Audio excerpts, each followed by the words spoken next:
Hey, what's up, YouTube? Welcome to Play Painted Live. Waiting for the delay thing to kick on so I can hit mute on this side, on the YouTube side, and then we can get started.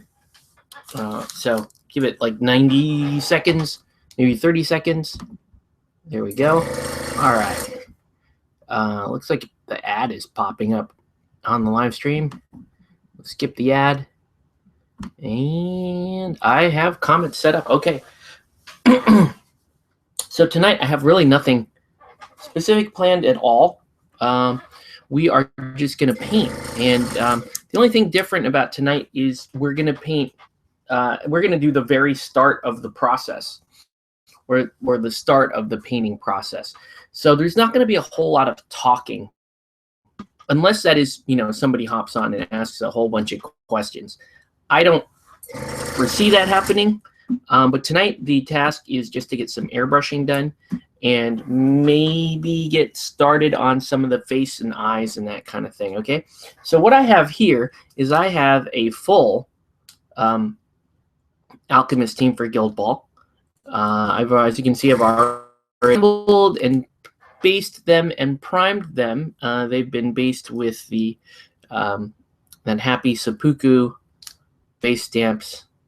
So that's like the iron plate type stuff. We're going to do some of the airbrushing tonight, and we're going to focus in on the light colors.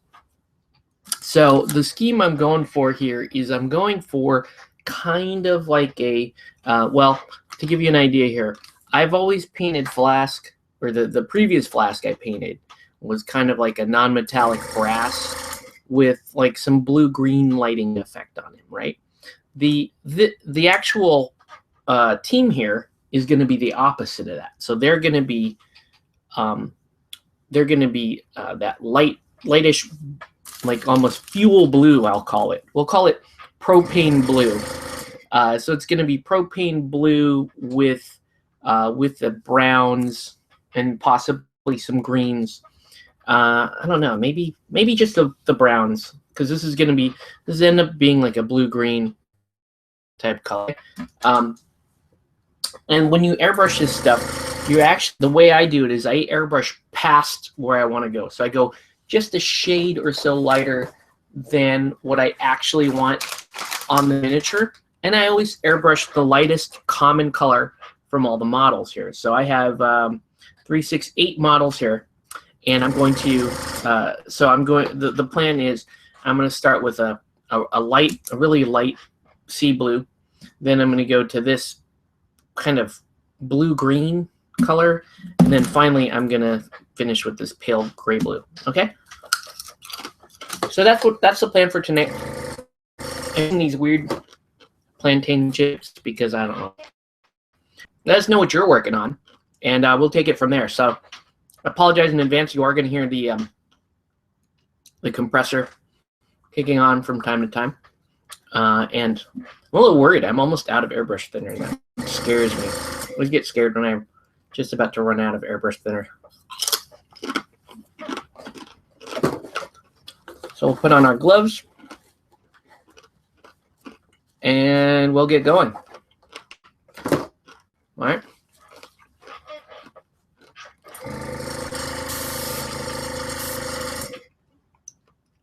Actually, I have to clean my needle real quick. Kind of how I do that. And I'm about to airbrush. One of the first things I do, check the action on my airbrush, because there's usually a little bit of dried paint on the needle itself. You can easily correct that with just a little squirt of water, or you can use water or even Windex or denatured alcohol. Those will all work. Okay, so we're going to do that. Put that back in. And so we put it back in the airbrush.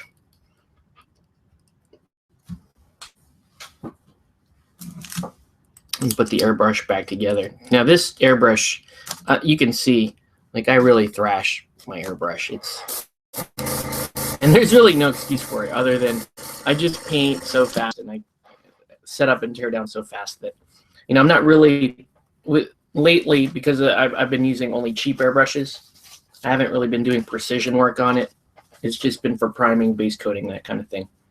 I used to love really trying to get that awesome fine detail with an airbrush, with a nicer airbrush, not these like Chinese knockoff airbrushes. All right, stuff out of the way. Still looks like I've got a choppy connect. But really, we'll just shut it off, man. And I'll apologize. Like, I'm gonna apologize in advance. I don't know what's going on. Like I said, I did do some upgrades to my hardware, but still not getting the best results out of my stuff. So here we go with pale gray blue. So little chunk. You always gotta try to keep the nozzles clean on these, especially a Vallejo Model Air. You don't want skins getting in the airbrush. That really jacks it up. And for me, like, I take it as a bad sign if I'm having to squeeze too hard on the bottle to get the paint out.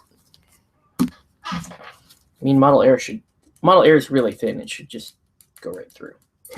So I added just a little bit of thinner medium to it because Model Air is already thinner in most paints. So let us begin. All right, so here we go. I'll bring you in closer.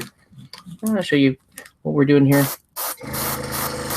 The larger model. So this is compound. Because he's mostly wood, it's not that important for me to hit the top parts of the model as it is to get in the bottom and the creases and stuff.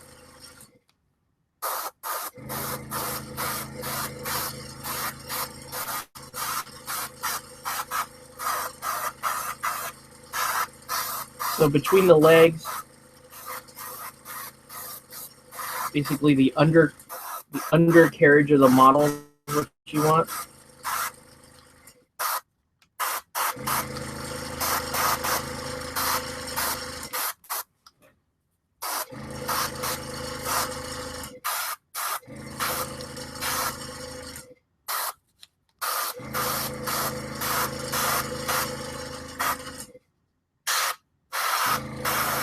And the more thorough you are about getting the undercarriage, the better. Just notice that I'm really frozen up on the live feed. All right, so there's that. Let's do the other big guy here. Ooh, actually got a little bit on there. So this stuff is really thin, so. And the whole point of this blue is to get it in the crevices. It's like I said, it's really forming the undercarriage of the model.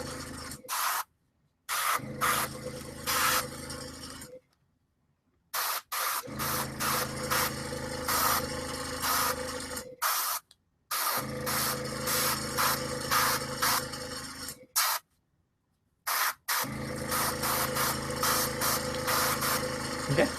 Good evening. Hey, what's up, David Luff? Welcome to the feed.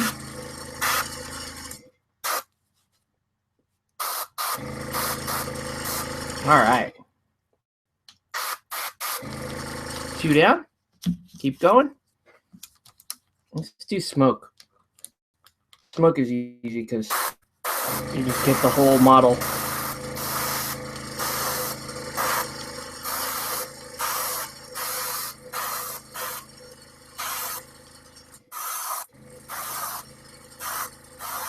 I can't wait to paint smoke. Smoke is going to be so cool.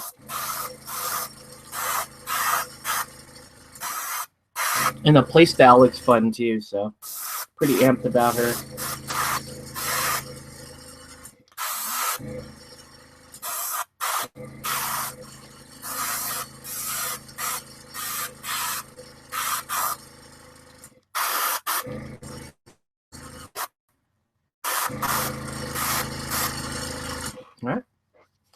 There we go. So it's 3 down with that color. I'm about to run out of paint here. It just ran out. So let's throw a little bit more in. Wow.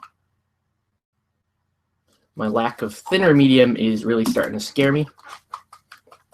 It doesn't work, it doesn't work. It's okay. If I run out of stuff, I can try other thinning mediums. They don't ever seem to quite work as well as this airbrush thinner does. Airbrush thinner just does such a great job. It's just, I'm actually considering using airbrush thinner just as my regular thinning medium, you know, for when I'm just painting. Because it's the Vallejo stuff is just fantastic.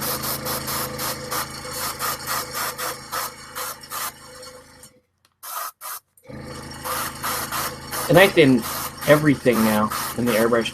Even though Vallejo Model Air is supposed to be able to just go straight into the machine, I thin it anyway. Because I like the ability to just build the color as I want it, okay? So there's a little nice blue there. Let's go Mercury. Mercury is all kinds of blues, and at least the way I paint them.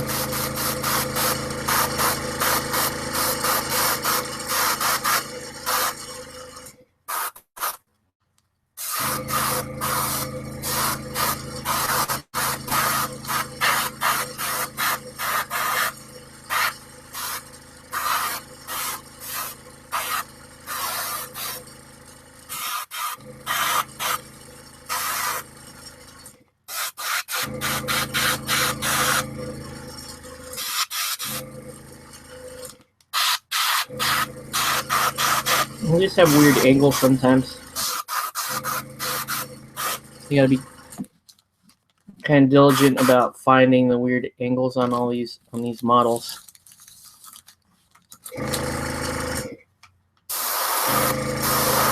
Meanwhile, Calculus is basically just a straight up and down model.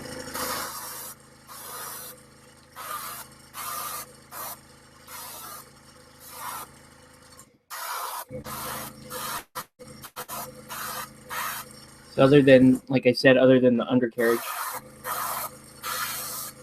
you can just go straight up and down with her.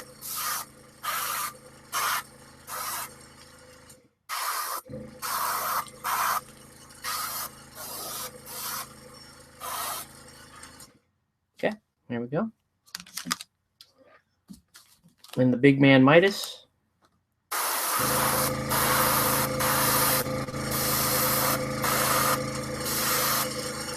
Again, with his 3-point stance, we're aiming for the undercarriage.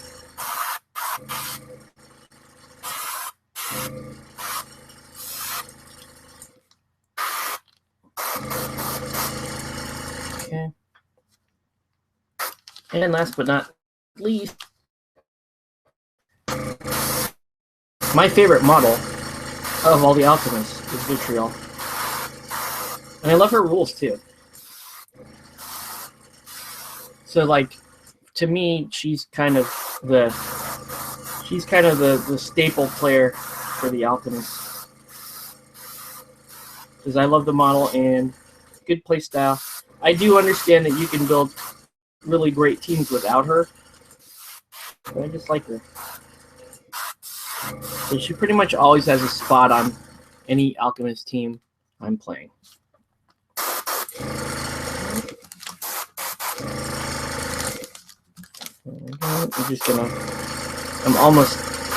This blue is almost done anyway, so I'm just gonna continue to just blast it.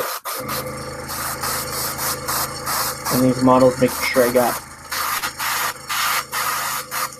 all that undercoat that I wanted.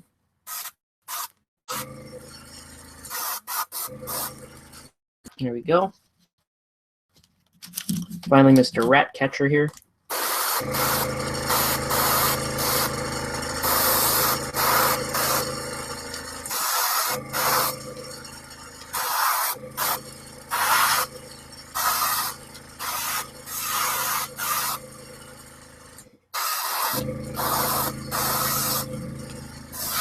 All right. Mr. Ratcatcher. And then finally,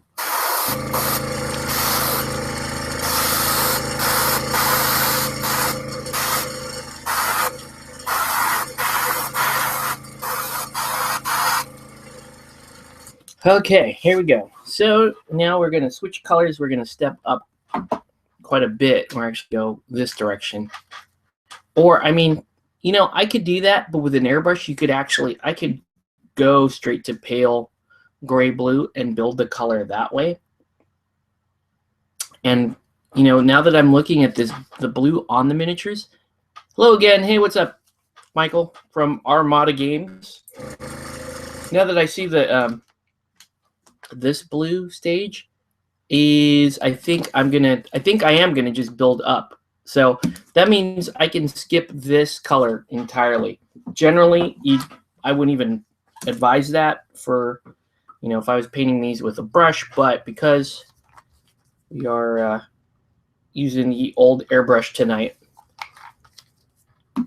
we're gonna go with this pale gray blue. Alchemist tonight, pretty sweet. Thanks, man. These are actually, this is actually an Alchemist team I ordered through Armada Games. So thank you for getting this out to me. That's a nice little for you there. The thing I really like about ordering from Armada Games, two things actually. One, I believe orders over $50 are free shipping. That's a big deal. Two, they have a great stock of Guild Ball, and they're very, very religious about maintaining that stock. So, you know, as much as I love my local stores out here, and they're all really great stores, sometimes it's hard for them to keep Guild Ball in stock, and it's pretty much always available at Armada Games. Okay, so now we're going to take this pale gray blue, and we're going to do what's called a zenithal prime. Okay, so we are going to show you what I'm doing here. We're going to start hitting the model at an increasingly topmost angle. And you can see I'm just working like short, tight little bursts.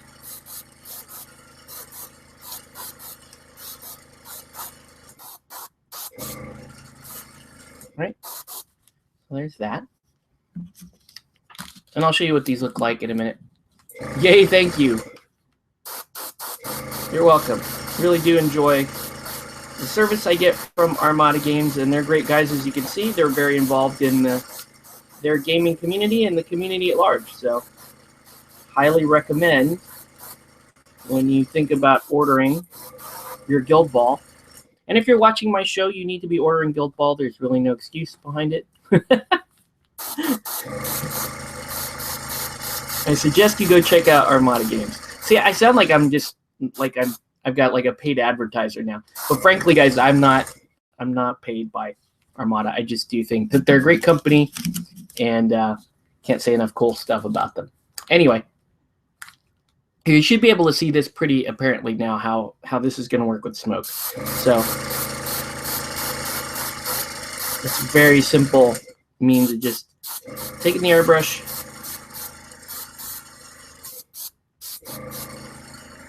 and you can see that, right? You can see the color starting to lighten up as you're looking down the model, and that blue remains, right? And we're just going to keep rocking, man. This is fast. You can see I'm going really quick.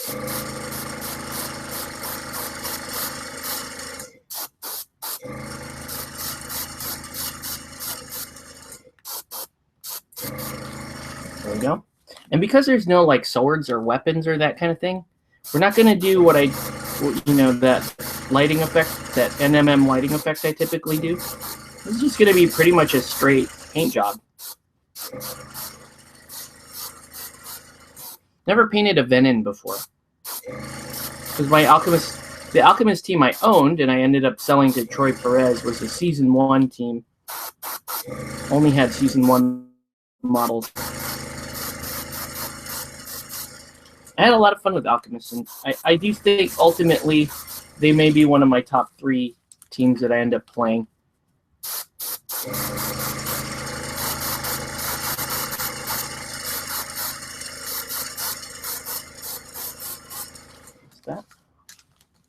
how quickly I'm going? Yeah, we have not worked out sponsorship details, just top-notch service and fun stuff. Yep.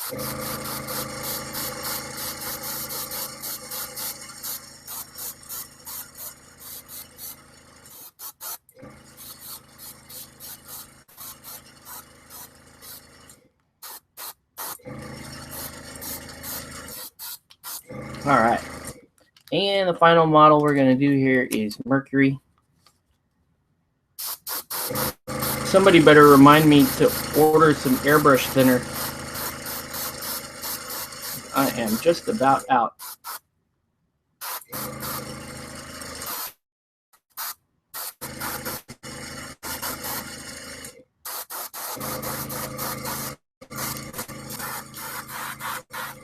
All right. So there you have it. Hang this up for a second, and I'll show you what. So this is the first stage of the zenithal prime. And you can see all it's really starting to do is it's starting to leave that blue in the. I understand I'm using a blue glove hand here. That's not rotated. You can see it's leaving the blue, that original light sea blue, in the deepest crevices of the model.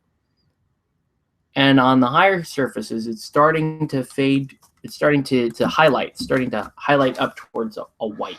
Okay, so I can continue and continue to build up this way. But again, with some, oh, thanks a lot, Michael. That's very, very helpful. Order some airbrush thinner. Yes.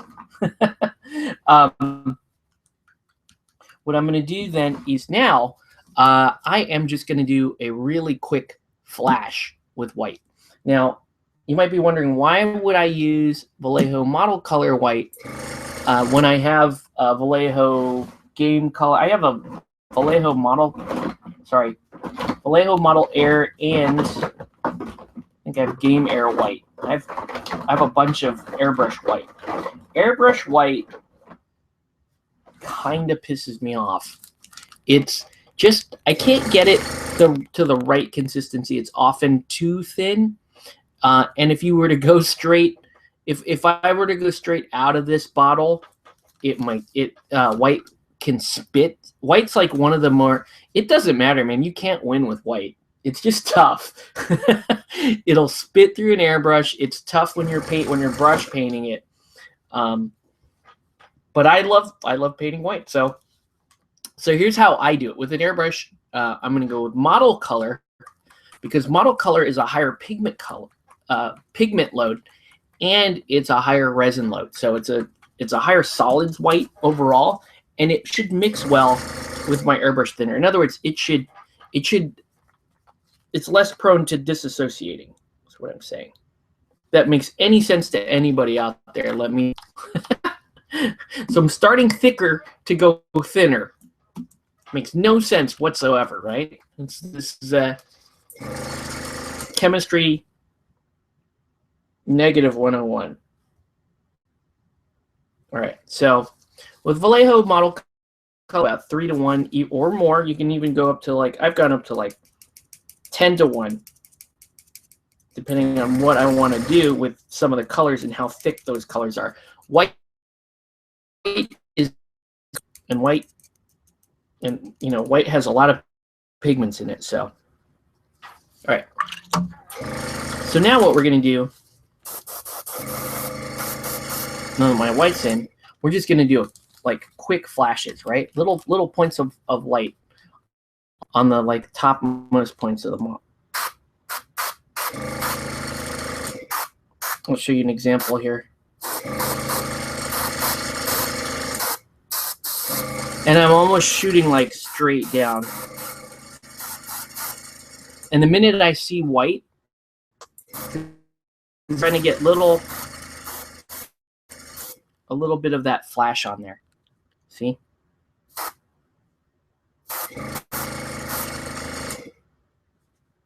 And I'll show you these when they're, but it's just like, just shoot straight down pretty much. And the minute you see white, stop.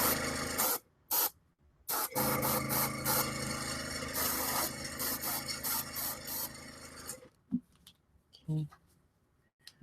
So here's calculus. More airbrush magic, yes. I don't know if this is magic, but this is just how I do it. There we go. And it's really nothing, as you can see. You're just doing little squirts here and there.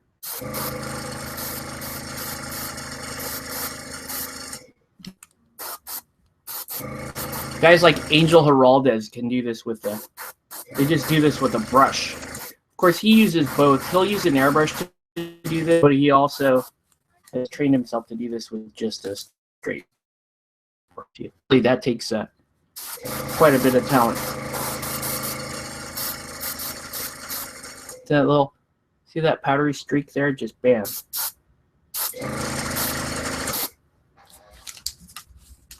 And then we'll paint.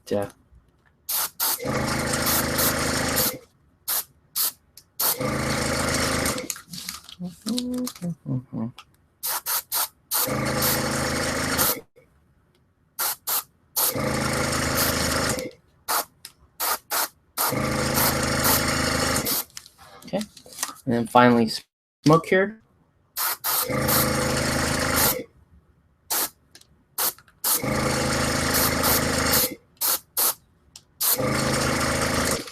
Okay.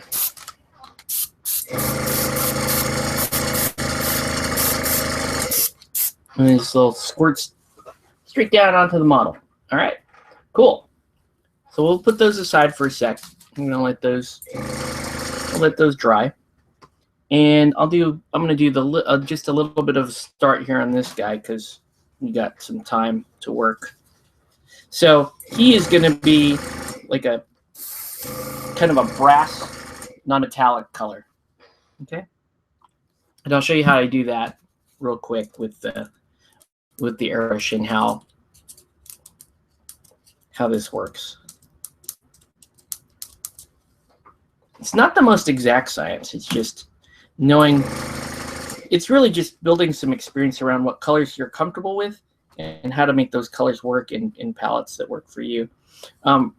My most successful airbrush colors are like this blue. Those are like my, when I pick a scheme around that, usually it turns out pretty well. All right, so for like this coppery color, I'm going to use this medium brown, and it's just going to go in like barely any airbrush thinner medium. I'm telling you, I'm going to have to I have this in my my Amazon like wish list cart because I always order it. Ooh, that's kind of the wrong. I need a little bit of a red. I need more of a red brown. Well, let's try it. I bet it'll still work. This is more of a mud brown, a little more. This brown has a little less red in it than I'd like. I'm going to drive home. We'll be back when there. Okay, cool. We'll see you in a bit. Drive home safe. So we're going to take this color, Camo Medium Brown from Vallejo Model Air, and we're just going to undercoat the model again. Now, one thing to note when you're with the browns, especially the rich browns, is if you lay them on too thick, they build a sheen. So you're really going to want to back this out. Turn your pressure up a little bit. And just get out there and it. So you can see the back of the helmet. I've already kind of screwed up a little bit because I stayed in one spot too many behind the helmet.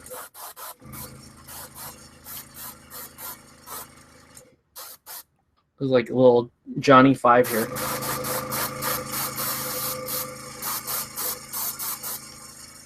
There we go. So you can see I'm just slowly building that up.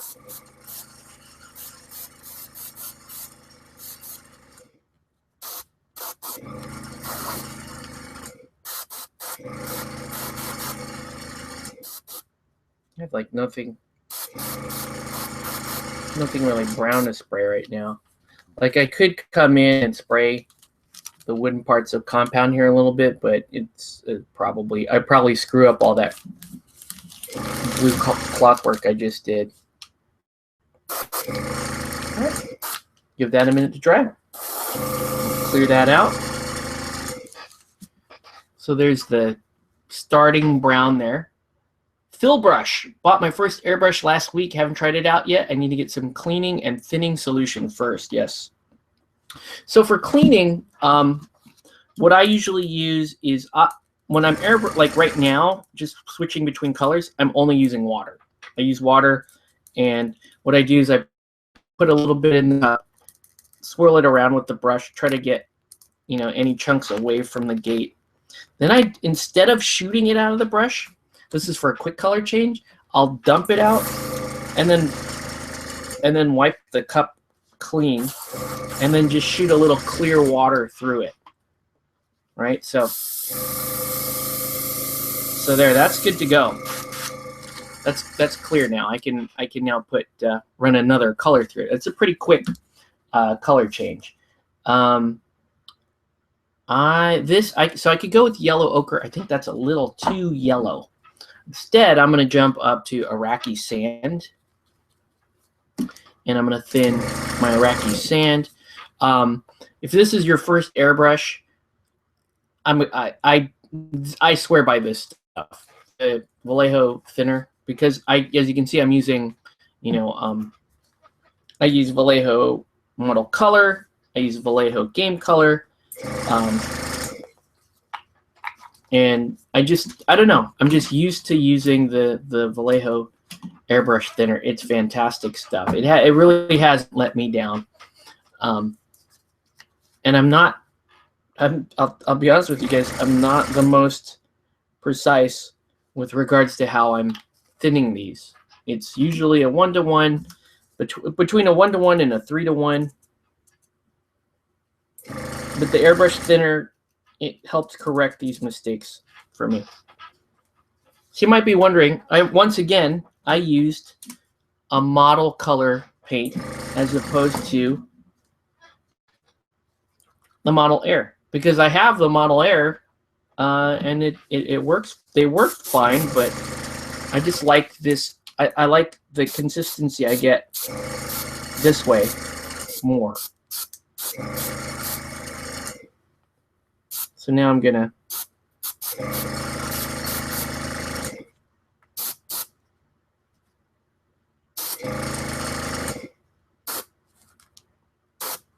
there we go.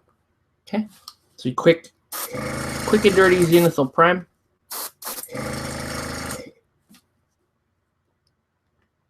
And I'm gonna give it a little spot there. There we go. And that's it.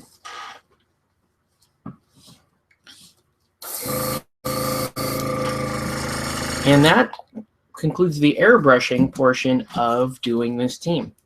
That was it. Just some base coats and a couple little tricks here to give me some highlights. That's about it.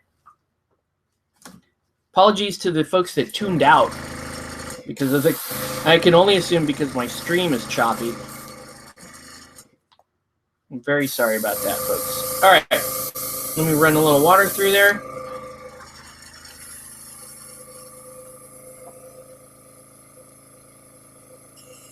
There we go. And we can finally turn off that annoyance. I was going to get some Vallejo primer, so I'll get some thinner at the same time. Yeah. Vallejo primer is pretty good stuff. I heard some good stuff about the Badger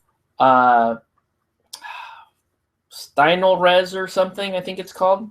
I haven't tried it. I've heard good stuff about that. What's been working best for me, if you're an airbrush primer, is the Vallejo gray, because and I'll back up for a minute. The black sprays fine, but I noticed the adhesion is pretty poor on the black. The white can spit sometimes, and sometimes you know it'll spit or look powdery. The gray gives you a little bit of both. It gives you the smooth spray of the black, and it gives you the good coverage of the white and the cleanness of the white. So these days when I do that, I'm spraying. I'll spray gray. So let me stop here for a little plantain. and let these dry for a second. If you guys have any questions, let me know. I'm having dried plantain chips. Typically, well, hold on. Let me finish crunching this. Okay, I'm gonna apologize in advance. I gotta crunch it. Gotta crunch it. It's good. All right.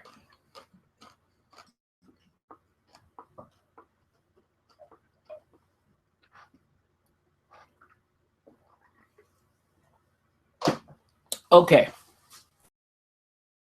So painting a team like this, this basically is the end of the first night. You know, I'll do the airbrushing. Here you can see that the light and the dark shadows and stuff, and they look pretty cool. I think they look pretty cool so far, right? Usually, I'll get them to this stage and I'll do one last thing to them, and I'll use an ink glaze on them. I'm going to show you an ink glaze on Flask here in a second. So I'll get an ink glaze on them, and it take a while to dry. That's usually the end of the first night. So what I'm going to do tonight, hey, what's up, Tori? What I'm going to do tonight is instead of doing the ink glaze right now, on the team itself, I'm going to work on some eyes and faces. Okay, so this is a minor modification to what I typically do, but because through the magic of live YouTube streaming, I want to show you a little bit more of the process. And typically, this is the process that you guys don't get to see on the show because it's well, it's kind of monotonous, and it's and you've got that compressor going, and every time that thing kicks on, it's annoying, and especially if I have people that hop in the stream and want to talk, that compressor can get really annoying. So, anyways, that's the plan for tonight. We're gonna I'm gonna show you the ink glaze here, and then we're gonna work on some faces here. Now, the cool thing is there's not a lot of actual face work to be done with the Alchemist team, if you think about it, right? Catalyst here doesn't have any eyes or anything. He's got some skin. We can paint that, but he's, for the most part, he's wearing goggles and a face mask. And you can see if I can show you. You can see that shading and highlighting, how it kind of naturally does that. Then in here has the top half of his face exposed, so he's got a pair of eyes we need to deal with. Eyes are what I'm focusing in on right now. It's like, who has to have eyes, because that's the precision work that needs to happen. So he definitely needs eyes. Calculus has like, sculpting wise, has like one of the best faces. Man, these Guild Ball faces are amazing. If you look at their sculpts, they're fantastic.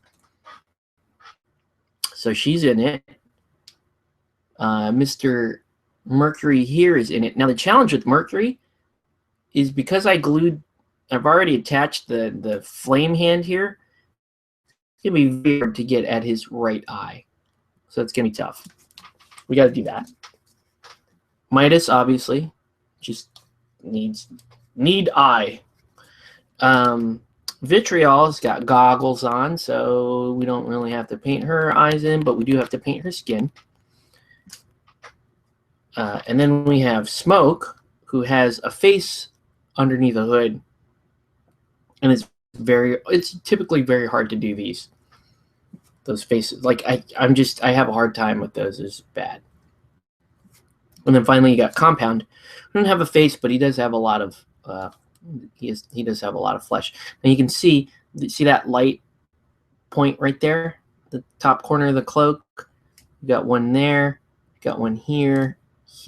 That's what I'm talking about. That's a little burst of white on there that just gives the model its highlight. Now, the other thing I should warn, the reason why I typically will let these guys rest at this point is because I've just sprayed these colors on. Sometimes the colors don't stick immediately, so you want to give them some time We want to give it some time to dry up and harden a little bit. Before I do that, though, let's go ahead and do the ink glaze. Okay, so like I said, we started with we just airbrushed a bit of brown, and then I came in with some Iraqi sand and did a zenithal highlight on it, right? So like I said, you always go a little bit lighter than your actual target. So this is lighter, you know, kind of C-3PO looking brass it's looking like. So I'm going to take my handy dandy, I usually take the bottom of a base that I'm not using. This is like a Batman base, you can tell. Extra there. So we're going to do that. And we are going to we're going to use a little bit of glaze medium.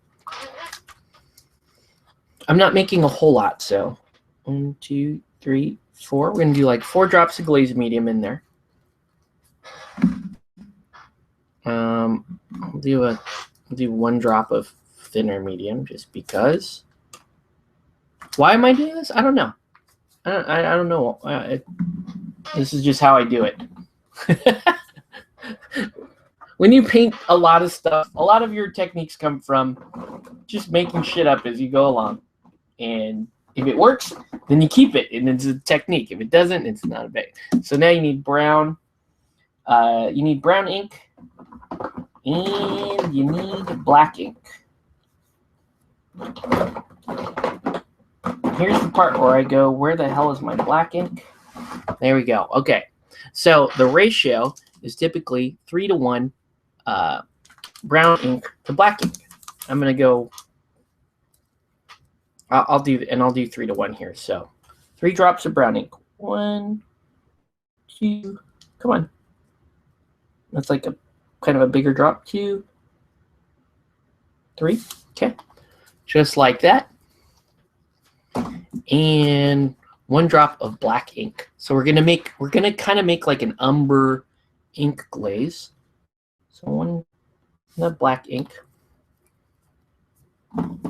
and I'm gonna add 2 drops of water.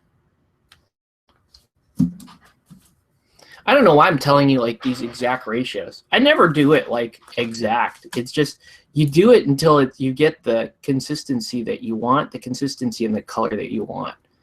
So then you start to mix this up and around. And the whole idea behind the ink glaze is this is going to act like a super potent wash that you can actually move around. You know, the glaze medium is going to give you a little bit of open time, and it's gonna impart a little bit of sheen, and that's what makes it cool for NMM. Because if you look at the way NMM is typically done, shading is super important here. So I'm going to take that, and I'm going to apply it somewhat liberally over this model. And I'm going to let the product build shadow as it sees fit. I'm not going to let the product pool. I'm just going to let the shadow build wherever it feels like it needs to go. Right? And again, you could, you know, if you were comfortable with it, I suppose you could just take a standard like Army Painter strong tone and do this. But I love the way the ink is just so potent when it gets in there. When it gets in the cracks, it really does sharpen everything. So you can see now we're getting closer to the actual brass type color than I was trying to get at. Right?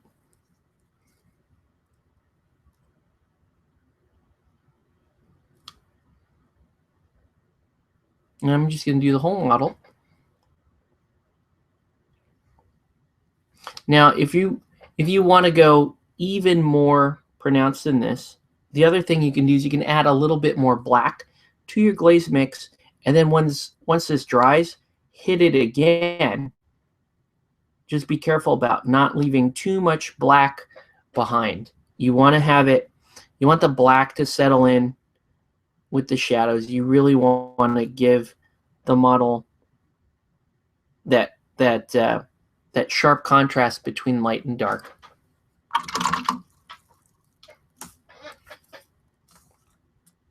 So there's your ink glaze. Let me see if I can see if it will focus. There we go. See that? So it's a little wet right now, but it's all. I mean, this model is almost done, believe it or not. All you have to do after this dries, it's going to take a while to dry. Often, like in this case, I'm going to let this sit overnight and then come back and hit it. But what I'm going to do is I'm going to take a color like buff or even like aged white up to off-white. Make glazes out of that and then just hit the edges. And you're going to hit specific edges where the light goes. And that's really it, man. That's really all I'm doing. The rest of it's going to be painting in detail, that kind of thing. But yeah, that is that. That's all you need to know. Like that's a quick and dirty how to do NMM the cheap way. And here's for example, here's an example of that on this guy's shield. See, that's pretty awesome, right? Right? Eldorado? Damn it, Eldorado had so many cool miniatures. Look at this. Look at this guy. He's so cool. Damn it. Damn it, Eldorado. Yeah. So that's an example of what get using that technique. That's the exact technique I just showed you guys right now. It's I use an airbrush to give it a quick base and a simple highlight, and then use an ink glaze to basically knock it home, to provide all that shading, all that definition. That's it, dude. That's all. All right. Let us paint a pair of eyes or a couple of eyes or something like that. Again, what you guys are watching, we're not going to finish a single model tonight, by the way. This is all what I consider to be like all the basic stuff that you're going to do or that I do as I'm painting up a team. And I work my way towards the finish line. Okay, if you guys, and if you guys follow me on Facebook or Instagram or whatever, and you see this team, and you like it, be aware I will put it on eBay at some point. Okay, let me have another plantain chip here. You guys have any questions or anything so far? I mean, this is all pretty. I appreciate everybody tuning in. Don't really have much of an agenda tonight other than I'm going to paint and eat plantain chips. All right. Yep. The colors we're going to use for eyes. White's already out.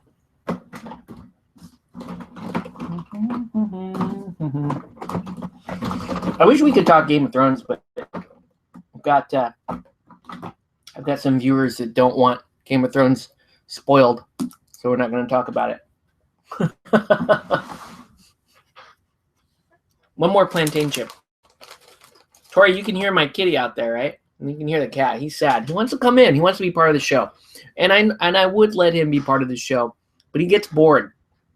He sits in this little chair behind me, and he'll take a nap back there, and he'll wait for me to get ready to go to bed, and then we'll pick him up, and he goes to bed with me, because he's like my dire wolf, but he's a lot less useful. He's a cat. It's about his job is to eat and mess up the litter box, and run outside when I don't want him to. But I love my cat. What are you going to do about it? All right.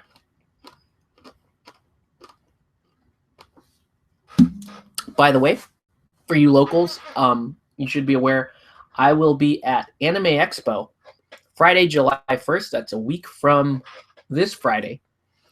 In the morning time, working a shift for Ninja Division at the Ninja Division booth. Just running some games. I want to work 2 shifts. I don't know. I may beg my wife if I can work 2. She might kill me. but I want to work 2 shifts for them. But I'm for sure working Friday morning. I'll be running Relic Knights, Super Dungeon Explorer, and Ninja All Stars. So, anyways, come check me out, Anime Expo. And then obviously at the end of July,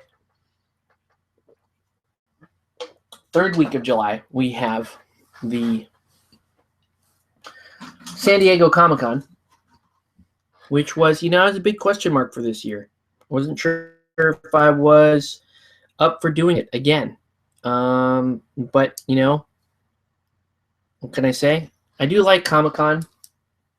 And a friend this year asked me for help, and I'm gonna help. We're gonna do Comic-Con. It's just it's wearing on me. I won't lie. Comic-Con's kind of wearing on me. It's several years now that I've done Comic-Con, and I do have a second child on the way. And it's expensive to go to Comic-Con, you guys. Even when you don't have to worry about paying for your ticket. Your ticket, if you actually get your full ticket for Comic-Con, will run you about $250, right? That's not the hard part. The $250 is the least of your worries if you're trying to get Comic-Con tickets. What you're really worried about when you're trying to get Comic-Con tickets is getting the freaking tickets. They're super hard to come by. And one of the most reliable means I have for getting Comic-Con tickets is to work the show. Do the play it painted thing. We are a perennial part of the gaming program there at San Diego Comic-Con. We've been doing this for a number of years, and so it's a reliable way of getting to the show. Will Marie Claude be at AX? Yes, she will. There, I don't remember exact. I think there's like five cosplayers going to be at AX, and I think it's Marie Claude. I'm not sure if Stella Chu is going to be there, but it's Marie Claude and like Vegas Power Girl will be there, and then there's like 3 other cosplayers. And I wish I want to say Stella Chu, but I could be wrong. I think Lindsay Elise will be there also. I'm not sure. Well, no, I think Lindsay will be there. So Marie Claude, Vegas Power Girl, and Lindsay Elise at least, and then 2 other cosplayers. So Ninja Division games are my favorite at the moment. I have a heap of SDE and Ninja All Stars to paint. I got to admit this, I painted all the clans for Ninja All Stars, but I have not painted a single Ronin yet. So I need to do that. Guild Ball has been an obsession here for the past 3 or 4 months. And, we're starting to, as much as we love Guild Ball, we're like, okay, we need to freshen it up a little bit. We need to cycle back through, re-energize through our other game repertoire. And so we're back playing Relic Knights and Guild Ball. And I want to start playing some SDE. Not SDE, Ninja All Stars more, because I do enjoy the game. I do think it's a fun game. I do think though that I'm not opposed to modifying some of these Ninja Division games to make them a little faster, streamline them a little bit, make them a little more enjoyable. So like SDE, for example, if I'm playing arcade mode, I have a rule to not go over 3 tiles. I just don't do that. You don't need to a game that lasts 3 tiles for SDE, in my opinion. If you have 6 players, it's better to play 2 groups of 3 and play 3 tile adventures each and throw 2 different bosses out there. Again, these are just my opinions and not the opinions of Ninja Division. It's just how I run them. In terms of Ninja All Stars, I'm of the opinion that the game parameters are a little too much. A little too much stuff going on in each game of Ninja All Stars. So, for example, if it tells you that you should have, each player should have 7 ninjas on the field, I say field play 6 rounds. I say don't play to rounds. Play to a specific victory point total. Play to like 10 victory points. If it says you can use up to X number of pieces of terrain, I go, well, shorten that. Try not to use as many shrines.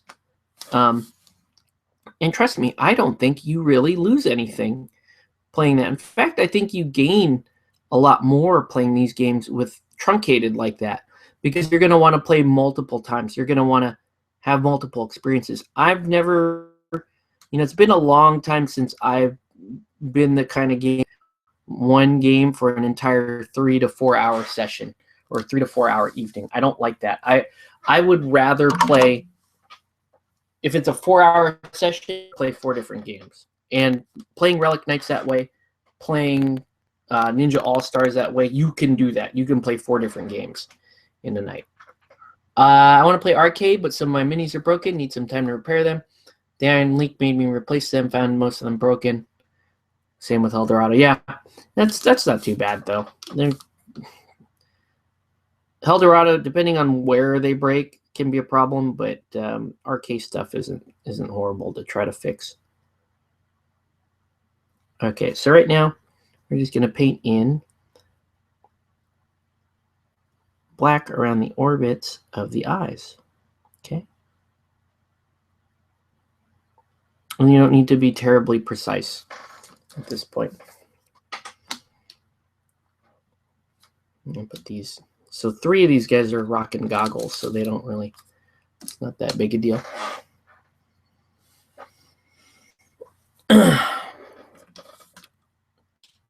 But yeah, I want to play some Ninja All-Stars because it's fun. The teams are fun. The game has a fantastic aesthetic to it. And it really is like successor to Blood Bowl. It's Blood Bowl super, super light.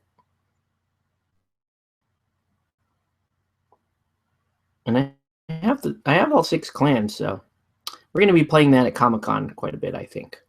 And hopefully we can have a little bit of a lead going. Canvas there. You don't paint the eyes first. Jesus, man, what's wrong with you? What's up, Canvas? This is how I do it, man. I'm sorry. This is how I'm not going to apologize. I paint my eyes this way.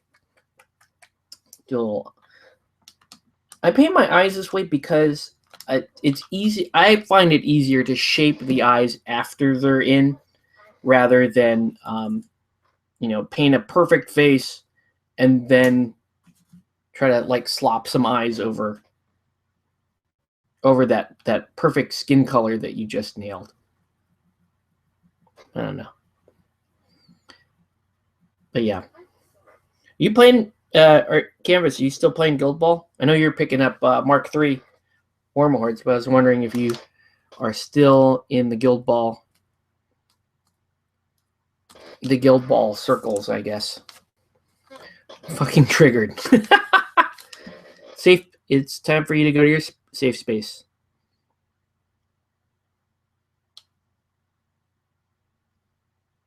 You don't feel safe here with my backwards eyes SOP.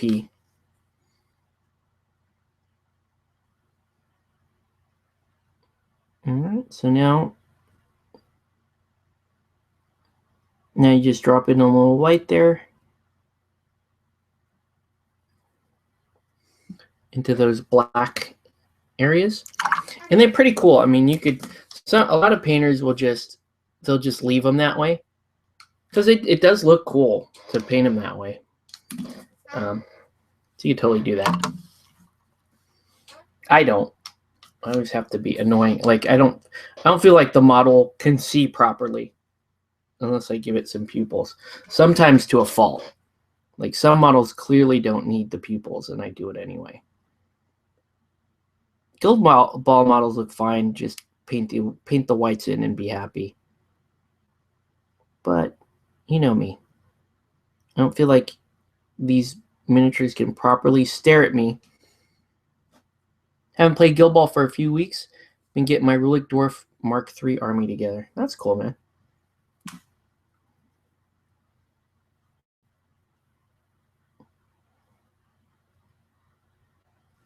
How are you liking Mark III? Do you think it's an improvement over Mark II? I'm curious. There's a Warmahordes group at my LGS, but they usually get together on weekends, and they almost always pick days that there's no way at all I pretend. So means at CQ want to buy some. Yeah, they're clearing them out. So now's your chance.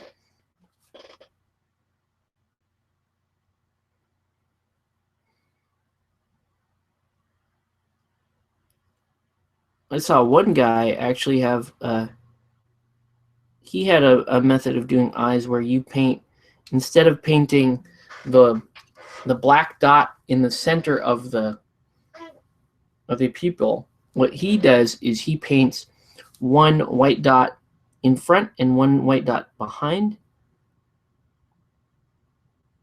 and that's how he does the that's how he does eyes. I'm gonna try it real quick.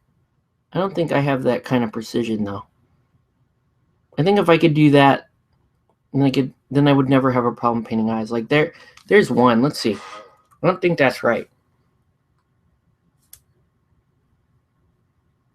It didn't look terrible. Once you shape it, it doesn't look awful. It looks like she's kind of looking up in the air somewhere. It's not awful. I don't know. Let's try to work with it. I don't think though. So that's again hit and miss. Okay. Do you think it will attract new players to Mark III, or is it going to be bringing other people back that maybe left Mark II because they didn't like stuff?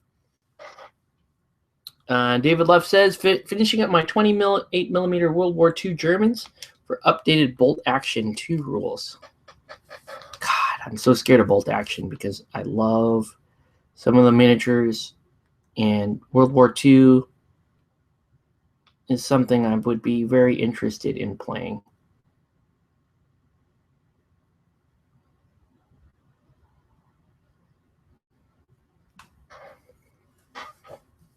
I'm going to show you something. So these eyes back in here inside the hood, underneath the hood, are very hard to do. And when you have, like with the white, you really want to take up as much length as possible. Length on the whites of the eyes is more important than the height, or in some cases shape.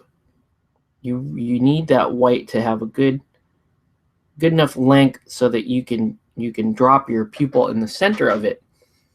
And then so here's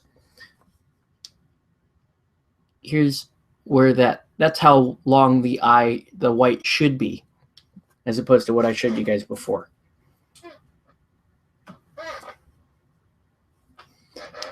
The Germans knew how to do war in style. Did you read the new RK rulebook yet? I might have to go when you play so I can refresh my memory. We've been playing, we've been beta testing the 1.5 rules for a while.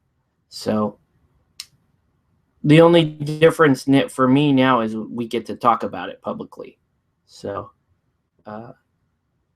yeah, I'm a fan. Don't show me Smoke. I fucking hate her. Okay. I haven't even run into Smoke yet. She hasn't really hit our meta yet.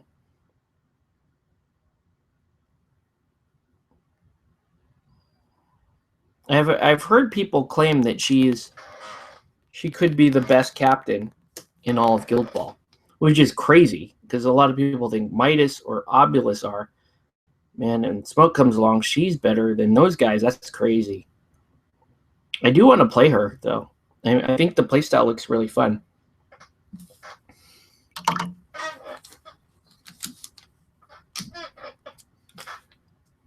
All right, and finally we're going to do Mr. Midas.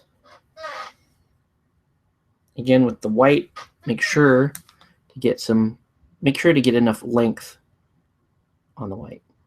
Even if you have to end up extending out past the black, do it, because if you feel like you need that much area, take it. You can always go, it's very easy to close up the eye afterwards.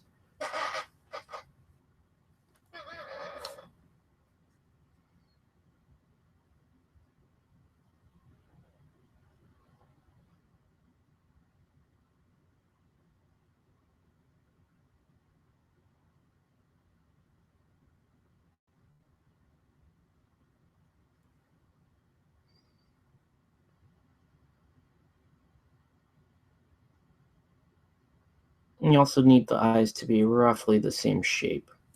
That's kind of a weird, kind of did a weird eye there on Midas. That's okay. It's not the end of the world. So now we got to go back in and dot all these eyes. And then it's at this point where you can, when you dot the eyes, you can actually go in and clean up stuff. Like if the white extended out too far, you can close it back in with the dark gray. You want the pupil of the eye to be towards the center, but closer to the nose than further away.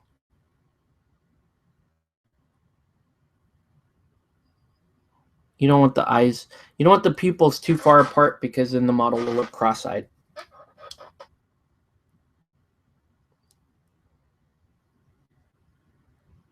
And sometimes you do need to turn the model upside down to get the right angle to paint your pupil in.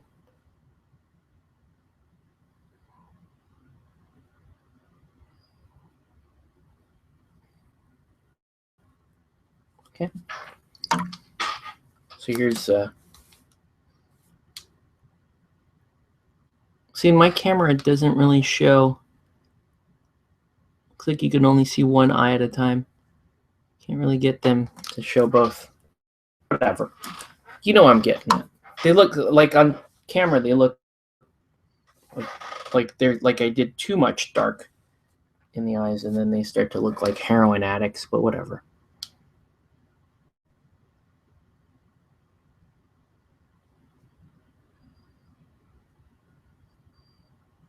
Yeah, I'm looking forward to playing some Smoke.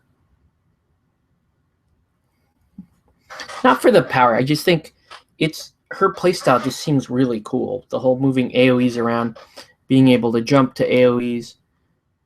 Her legendary looks really cool. Okay.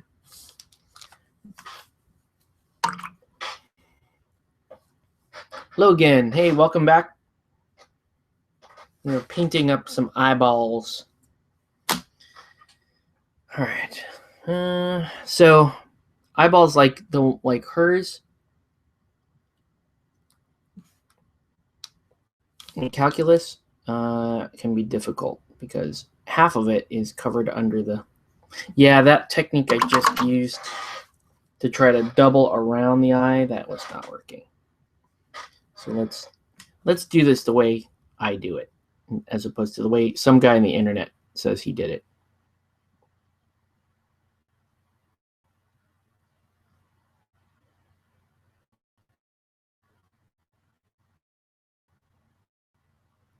There we go.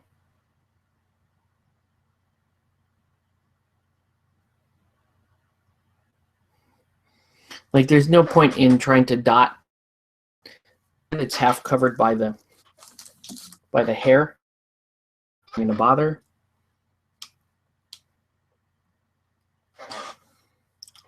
I want to play Smoke as well, but I'm on a buying freeze until my brewers are painted. That sounds good. Yeah, and I was kind of bummed because my brewers didn't do very well on eBay. They didn't do they didn't do as well as I was expecting them to do. And maybe that's because brewers as popular as some of the other teams I sold, like Fish and Morticians and stuff. Okay. So, woo. Let's paint in Smoke's eyes.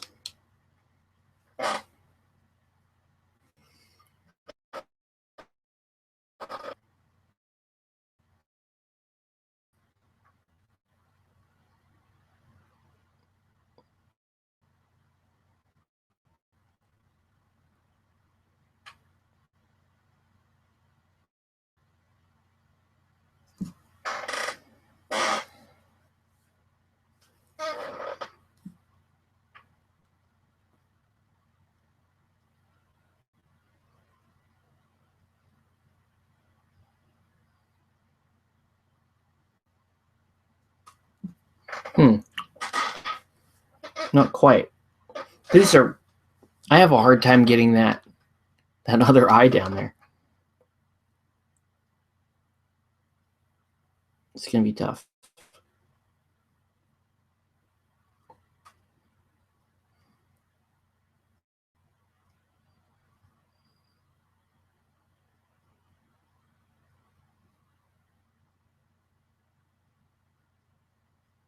Okay.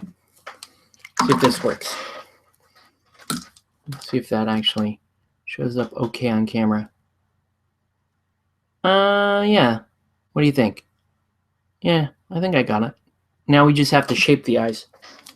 There. And let's paint in Calculus eye.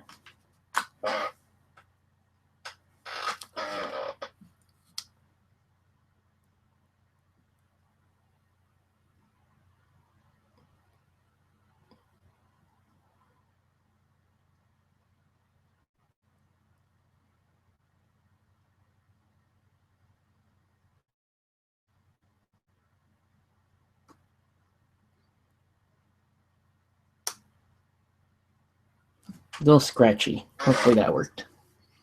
Finale of Game of Thrones I'm excited to see. Yeah, it'll be cool. I hope.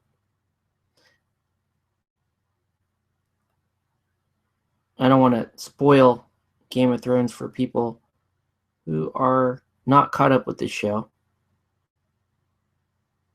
But yeah. My wife and I watch Game of Thrones every Sunday. Let the cat paint. All right. Okay, so now let's get started on the flesh. And we're going to do, I think we're going to do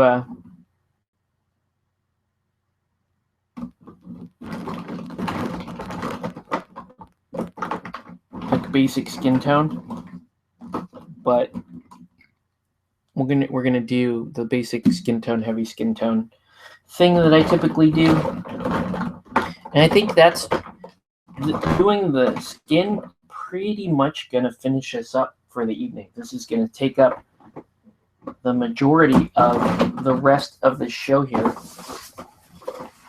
especially if I can't find my basic skin tone. Then there we go.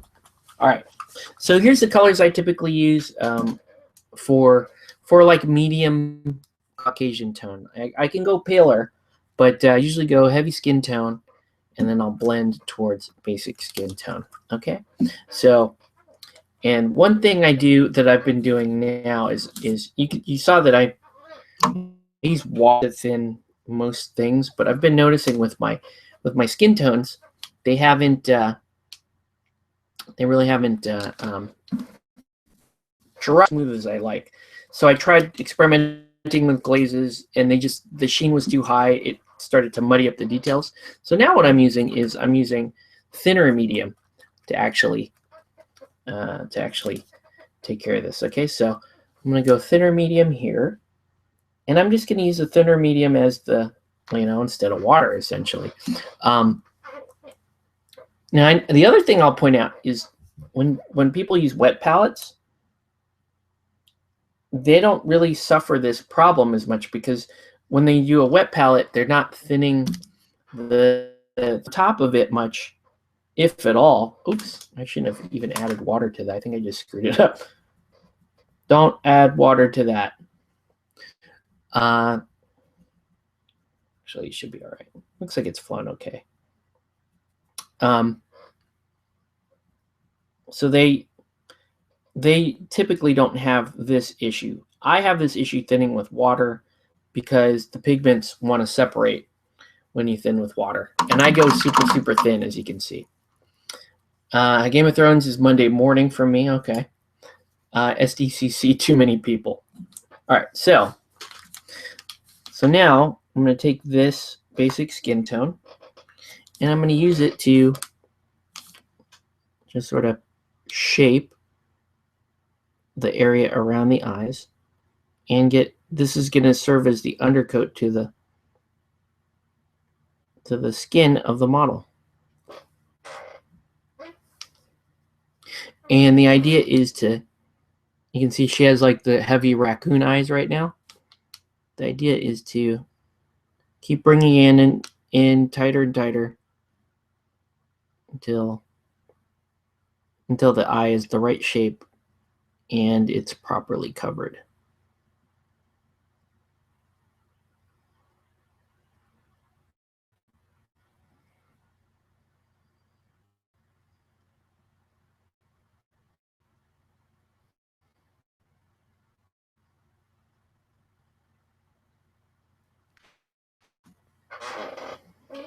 Sometimes this takes a couple layers. That's what we do. Local big cons, we run the gaming. Nice.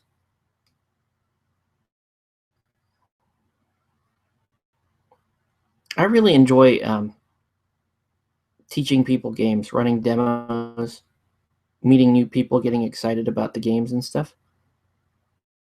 Just get tired. You know, I've been several years running. Sometimes you just want a little bit of a break. And I'm just about there.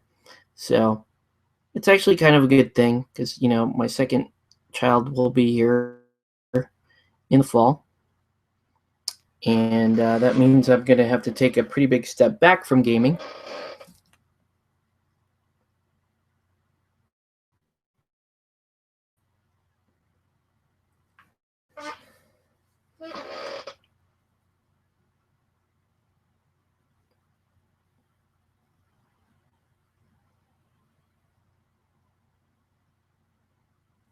Yeah, I do love the Calculus Mini very, very much.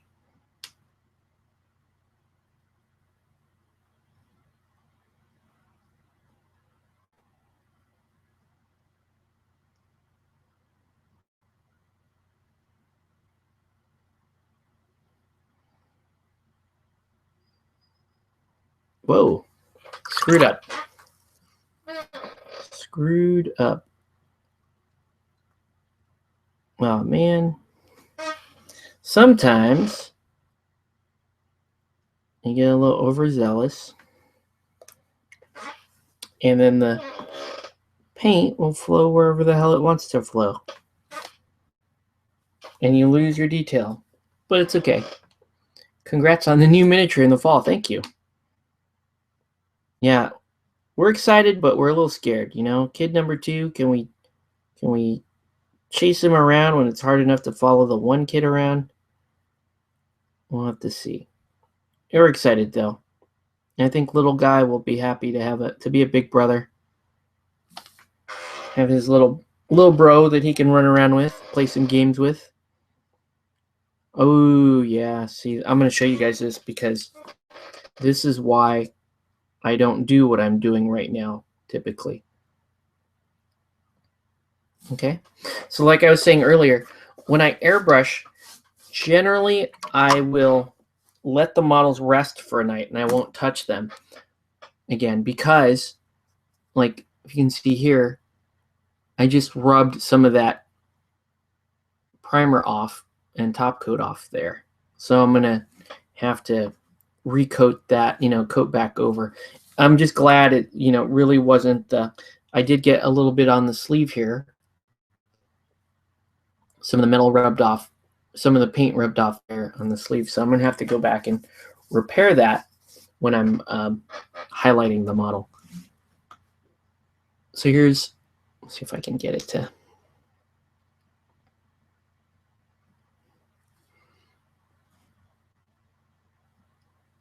So you can see, had it. There we go. So you can see there's the first layer of the skin coming in, and it's starting to shape the eye. Right. That's what we're doing. I know. It's just, that's it. It's not the most difficult work, but you got to do it. Before I leave her, let me paint in the rest of her skin.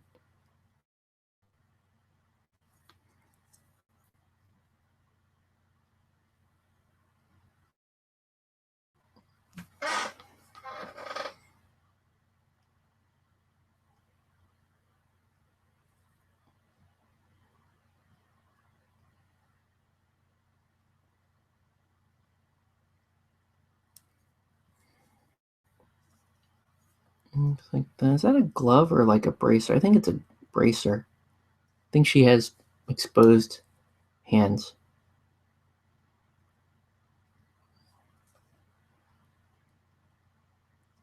Okay. She has this like potion wand thing. Just noticed my video is about 10 minutes behind. Off-topic comments for the win.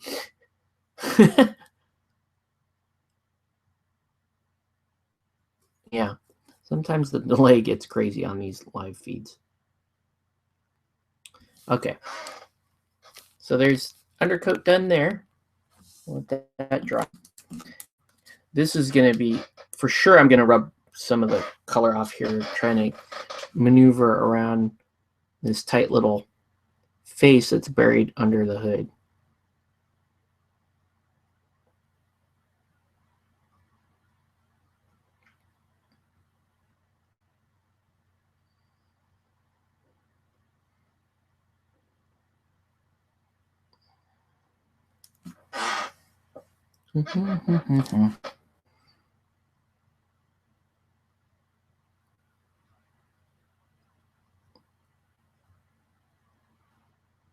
So yeah, back to Comic-Con this year.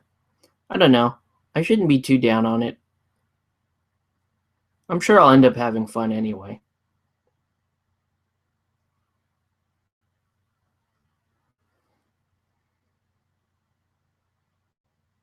But logistically, Comic-Con is just such a nightmare to attend. Like, if you're going to attend Comic-Con and say in my example, or my case, I'm going to work the show, right? That means I have to be there multiple days. And a lot of times I'll have to cover for people. I'll have to be available for my team. And that means I'm going to have to be at gaming quite a bit. So that means for me, that means I have to get a hotel room. I have to find parking and all that other stuff. And that gets expensive, right? Because like for your hotel room, for example, if you want a decent hotel room that's not, 900 miles away from Comic-Con, you need to book your hotel room late March, early April. It's when they open up the blocks of hotel rooms, right? So then as soon as they're open, people are going to start fighting for those rooms. So you better book, and those rooms will are prepay only, so you're out the money when you find the room. Typically, on average, if you're not the richest person, you're going to stay about 4 days, and if you find a good rate, you should have your hotel for around $800, right? So it's $800 that you're out early in the year to have a hotel room at Comic-Con, and that's before you hit the show. Then, if like me, I have to carry stuff to gaming every day because I'm supporting a team. and I'm providing the materials for them. Now you have to get parking every day, and you want your parking to be close. And I've learned the hard way that it's worth the extra bit of money to get a little bit closer, even if it seems like it's just a block closer. On that San Diego downtown map, when you're having to traverse that extra block, that can be rough. So, so now you have to buy parking. You got to buy parking. Usually, this time of year is when parking opens up and people start buying parking. I think I bought my parking last month, and that's going to run you about $150, $160 for parking. So now, for Comic-Con, before you bought anything, before you've even gotten to the show, you're out $960, just under $1,000 before you've actually done anything directly for Comic-Con. And you haven't even, in my case, I didn't pay for a ticket. So if I paid for a ticket, that's another $250. So I'm at about $1,200. Right? Did I do that right? Yeah, I'm about $1,200 for Comic-Con. Before you bought any of the, before you buy any souvenirs, before you buy anything on the floor, before you've even fed yourself, because you got to eat, and you're at Comic-Con for 5 days, and you can try to bring food, but that's super hard. Like, logistics around Comic-Con is tough. So a lot of times you're at the mercy of whatever food is available downtown, in the convention center, or at the hotel room. It's not the greatest food, and it's definitely not cheap. So I guess what I'm saying is, on average, during Comic-Con, you're going to spend somewhere around $1,500 just living in that place called San Diego during Comic-Con. When you live just outside of town like I do. Did that work? Let's see. Probably around 2,000 Aussie dollars. That sounds about right. Not the best face on smoke there, but I don't know. It's passable. We'll continue to shape it. It's passable. Let's just keep painting. Let's do Mercury here.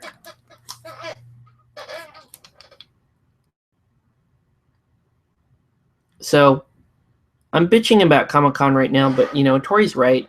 There's something in the air about Comic-Con that just makes it fun, and it's very hard to explain. Even in my case, where it's like I don't really go to panels, I don't really do autographs anymore now that Ty-Mac is gone. How come I can't go visit my buddy, my BFF Ty-Mac anymore? But anyways, I don't really do the show per se anymore, Comic-Con. Really, all I do regarding the walking around the floor, the only time I'm on the floor is typically preview night. And I'll walk around, hang out with my friends preview night, and they'll do they're gonna go get their collectibles and that kind of stuff, or autographs. I don't, like I said, I'm not particularly invested in stuff, most of the stuff at Comic-Con. So it's not that I'm not going to spend too much money on preview night. There might be something cool that I buy for my wife or my kid or whatever, but it's usually not that big a deal. That's so expensive. I don't like their pizza or hot dogs. For like the first 3 years at Comic-Con, when I was working Comic-Con, I practically lived off of those convention hot dogs, and that was awful. I think it's like $8 for a hot dog, and it's just an average. It's just a regular.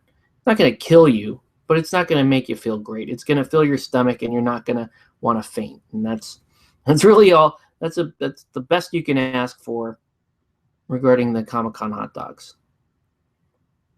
I'm having to paint in a very awkward spot to get the rest of Mercury's face painted. So I'm sorry I'm out of frame. I know that I realize it's not the first time I've been out of frame tonight with my painting, but that time I really did have to get out of frame to get that. Both of his hands gloved, they are. So it's really just, so for Mercury, you're just painting just these parts.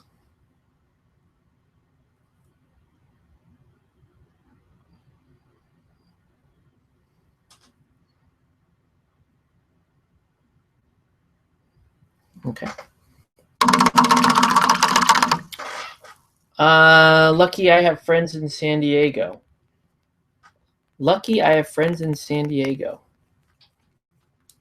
Oh, okay. Cool. I love the cosplay and I love the freebies. Yeah, you get freebies and stuff there.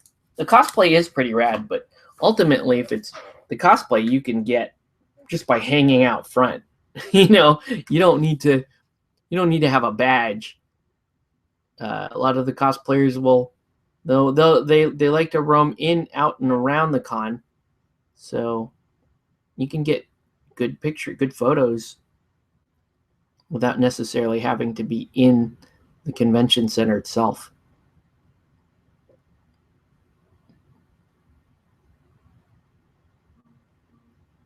Okay.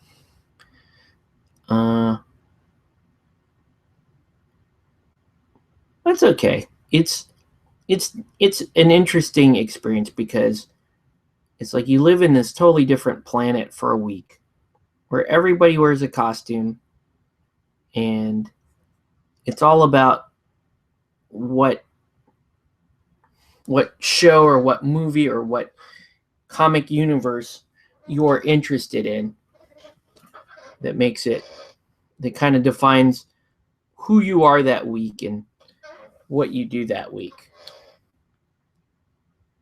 I'll admit, it's just a fun thing to do, even if you aren't like heavily invested in a particular franchise that's being shown, right?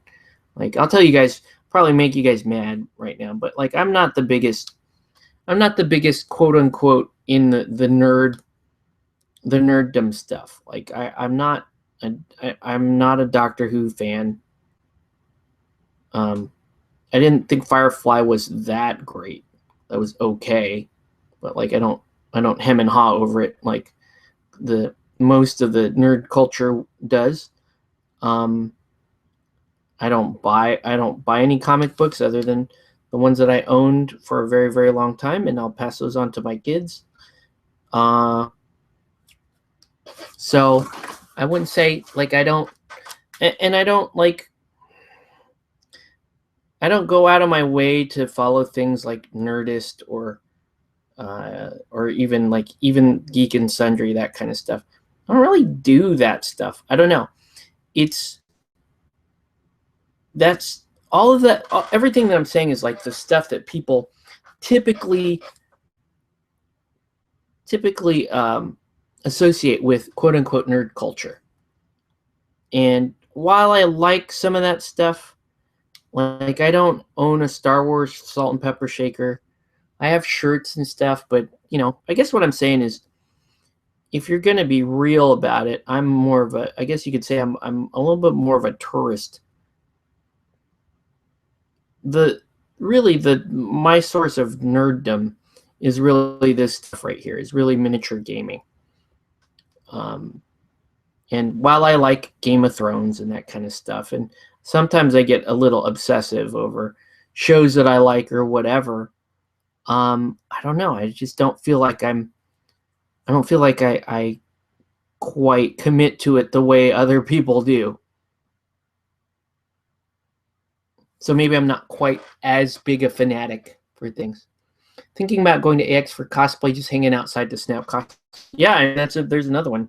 You don't even have to go into AX. You can get good cosplay photos without having to go in.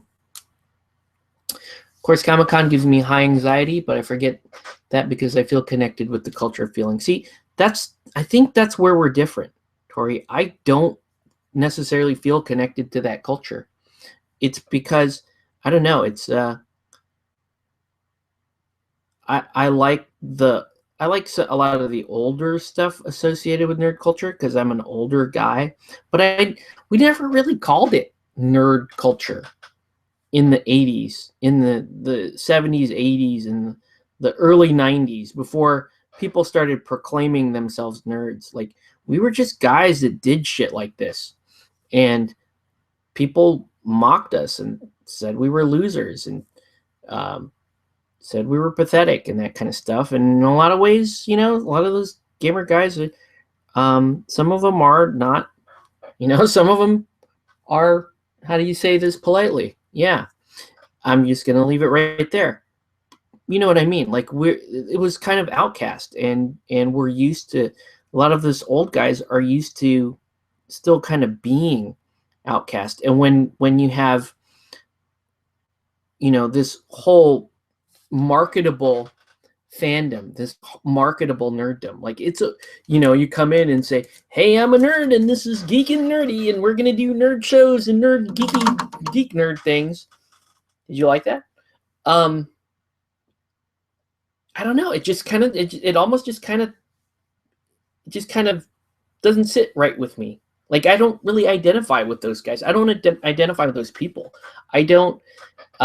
When you have personalities like that are on YouTube, and you're like, oh yeah, he was a member of the Nerd Geek Nerd and Nerd Geek, and he was really into the nerd, right? I don't really. I don't know. It just seems. That's the word I'm looking for. It just seems a little bit forced. I'll just say it. It seems a little bit forced. It seems, I can't help but wonder, especially, I'm just gonna, all right, let's just talk it out, because I'm not gonna finish any of this shit tonight. We're just gonna paint a little bit of whatever.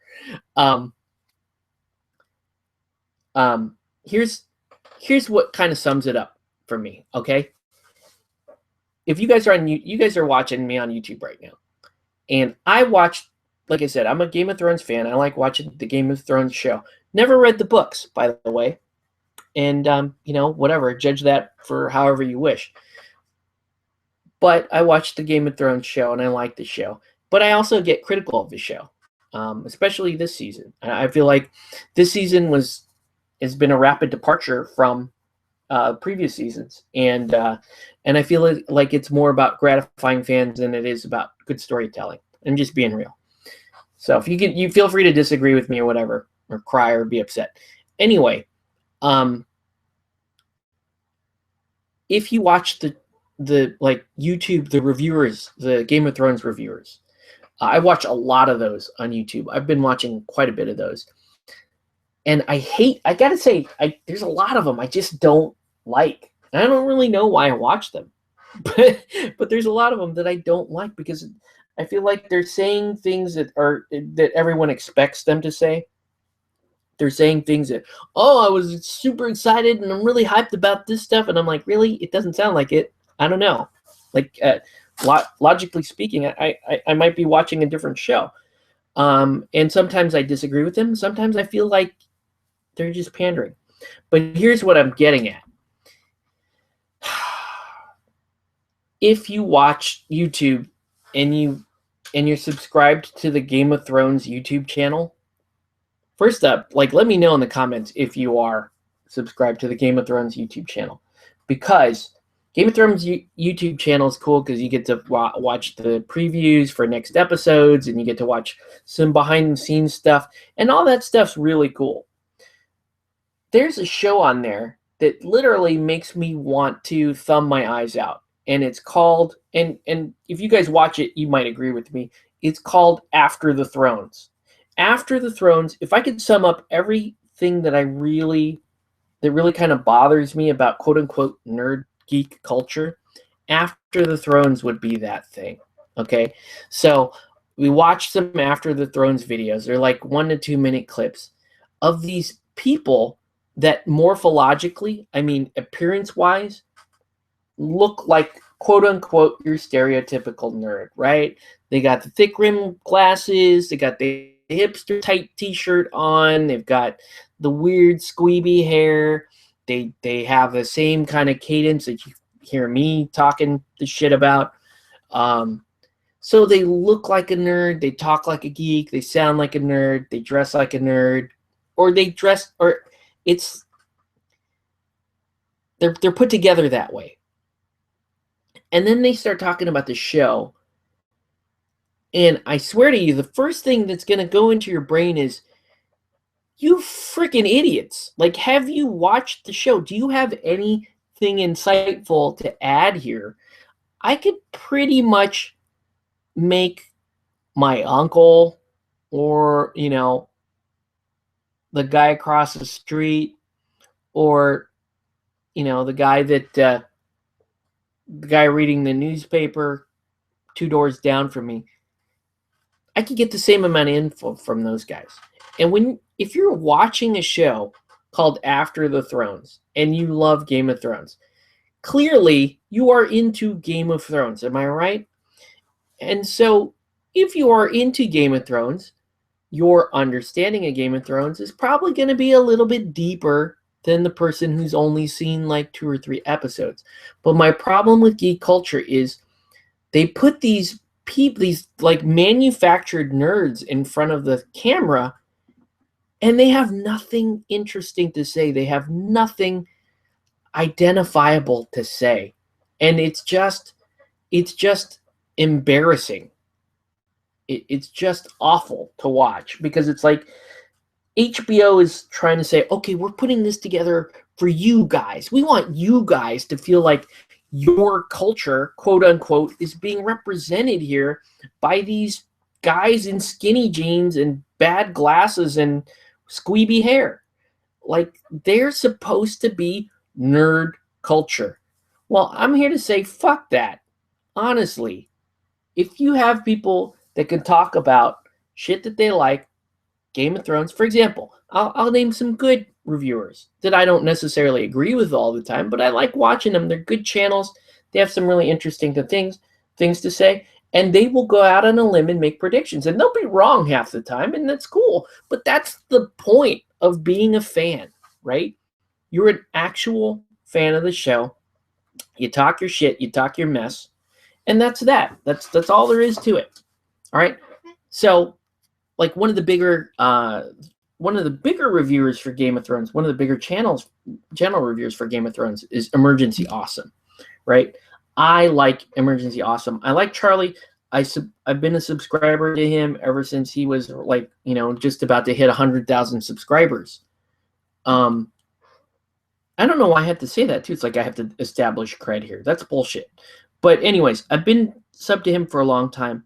He is very knowledgeable about the books and the show, and he gives like a more mainstream, like he can give a more mainstream yet informed opinion about the show. And so he's an entertaining guy to watch. And if you read the comments on After the Thrones, the YouTube comments, people hate that show so much, and they're like, why couldn't we just get Charlie from Emergency Awesome to do this? Because he's going to give so much better insight as to the show. He's going to talk about what he knows about the showrunners. He's going to talk about previous seasons. He's going to be able to relate them back to the books. Like, he clearly has a breadth of knowledge that fellow fans would prefer to watch, instead of, oh, well, here we go, we won this thing, and this is what's wrong. Ramses is a mean guy.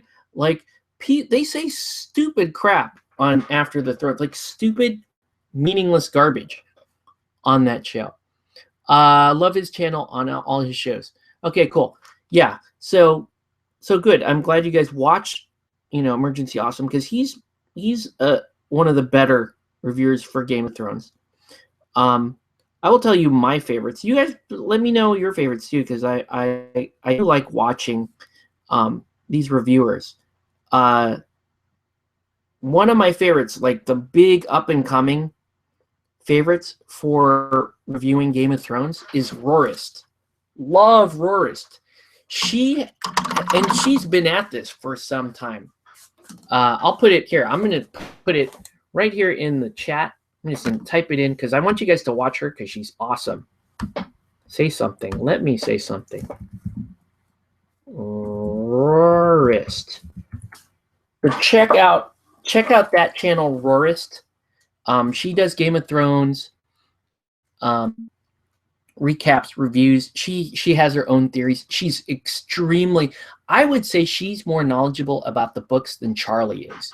So, and she's really entertaining. She's one of the best up and coming reviewers for Game of Thrones. And what I love about these reviewers is they don't pull their punches. She will call bullshit at the drop of a hat. If she feels like, hey, Dan and Dave, showrunners, you guys are missing the mark here, she'll call them on it. Like, to me, I really appreciate that level of honesty. So so I'm a big fan of hers.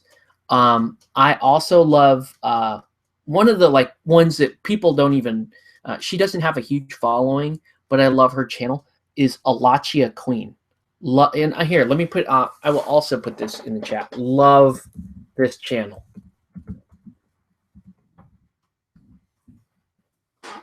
Alachia Queen. You should watch her on YouTube.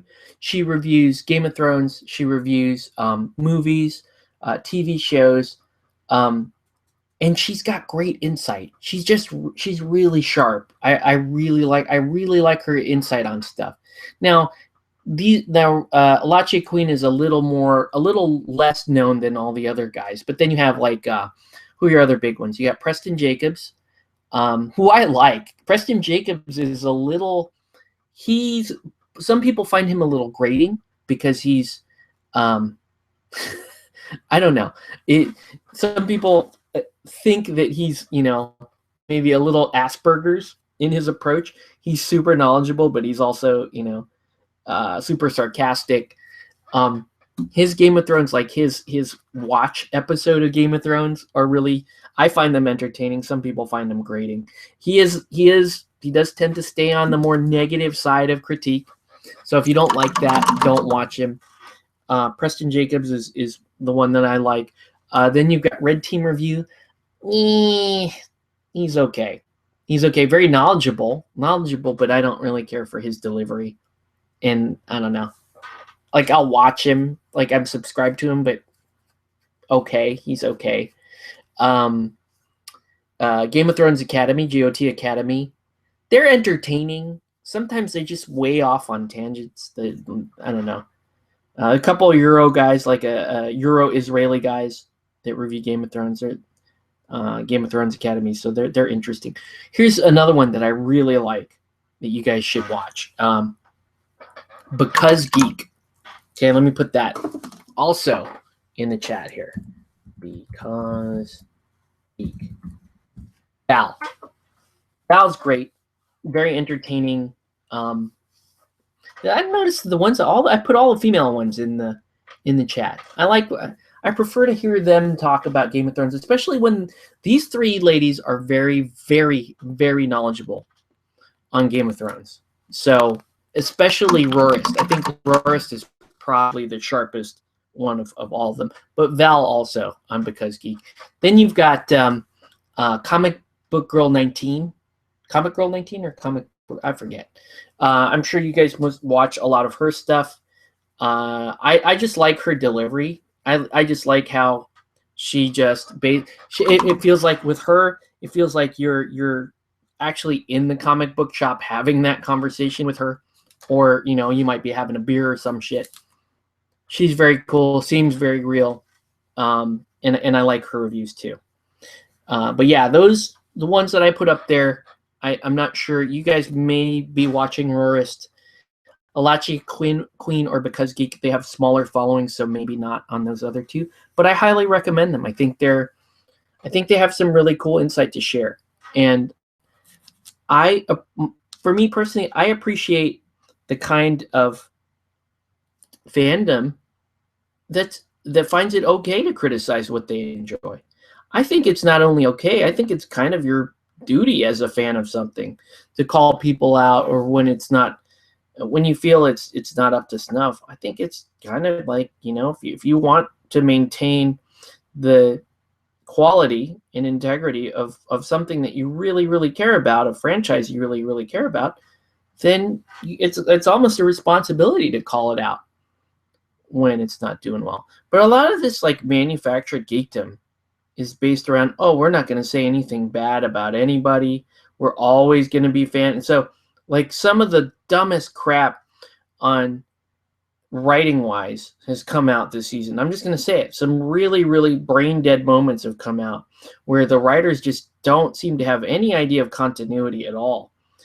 And a lot of these like After the Thrones and you know, all of these I'm just going to call them failed celebrities, when they go fanboy over the shows, it's just very obvious and very insulting in a way that they don't even like that. They're not even they want to kiss ass so bad that they just think it's that they're going to forgive just about everything. And I don't know. I have a problem with that personally.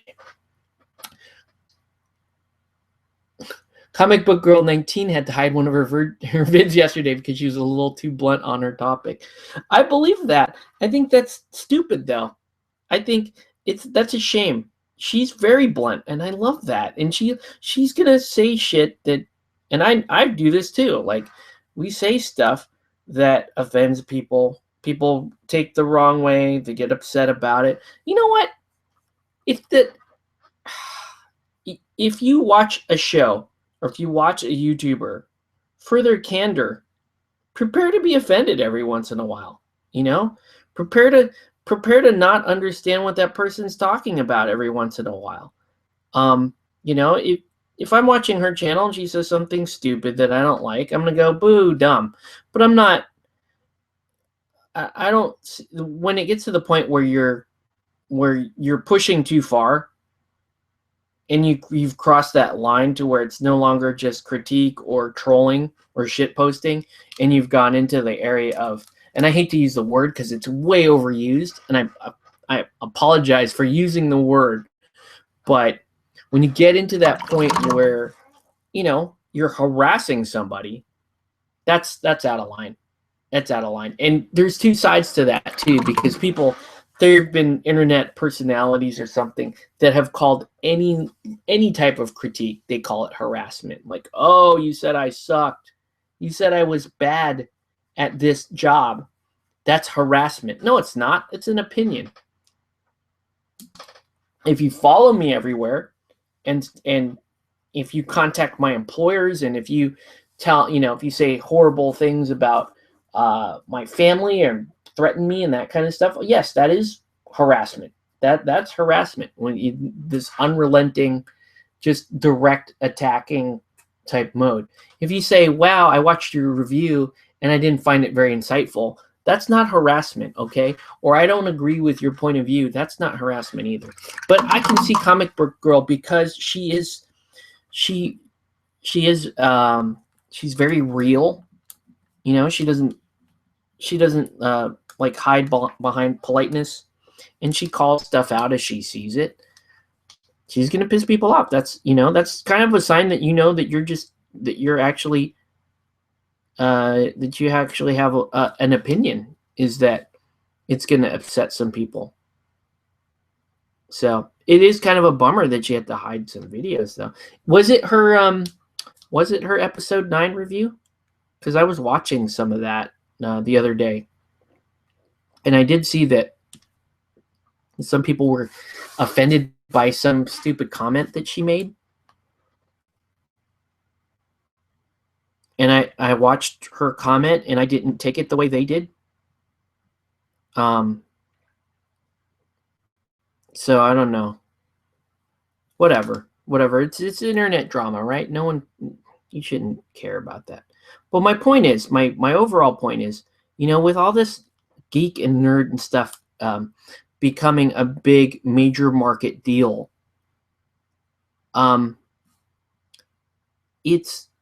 there's two things going on. There's this commercialization of the nerd image that frankly is taking a bunch of hipster douchebags and like that couldn't traditionally get the acting jobs that they wanted, the broadcasting jobs that they wanted, and trying to make some sort of pseudo celebrity status out of them.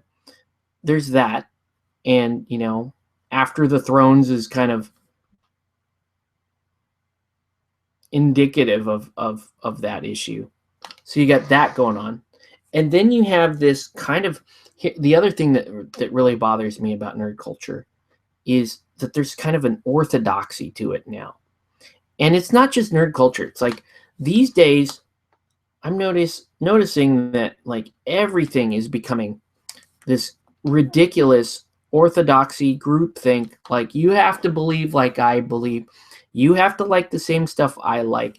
You have to be exactly the way I am politically, or we can't be friends, or I can't serve you, or you can't listen to my music, or you can't talk around me because that's protected speech or some bullshit like that, right?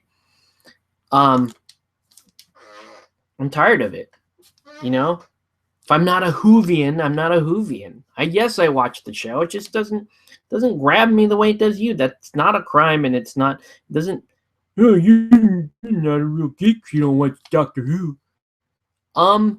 Fuck off, and I don't care. If I'm not a real geek because I don't watch Doctor Who, good. Because then why would I aspire to be something that I don't like?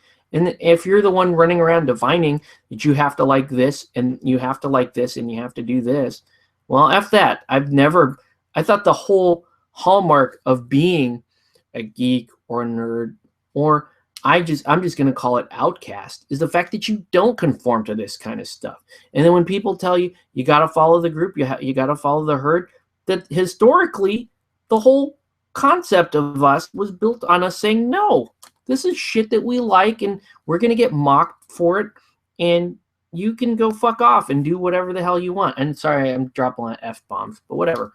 Yeah, I mean, isn't that ironic that it's like that's what we were built on? Like when I was a young teenager, whatever, and I was into painting miniatures and Warhammer 40K and D&D and all of that stuff.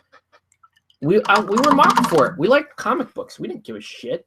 We did that stuff. We went to Comic-Con when it was about comics. Like we did that, right? And we were ridiculed for it. And these days, because we don't wear skinny jeans or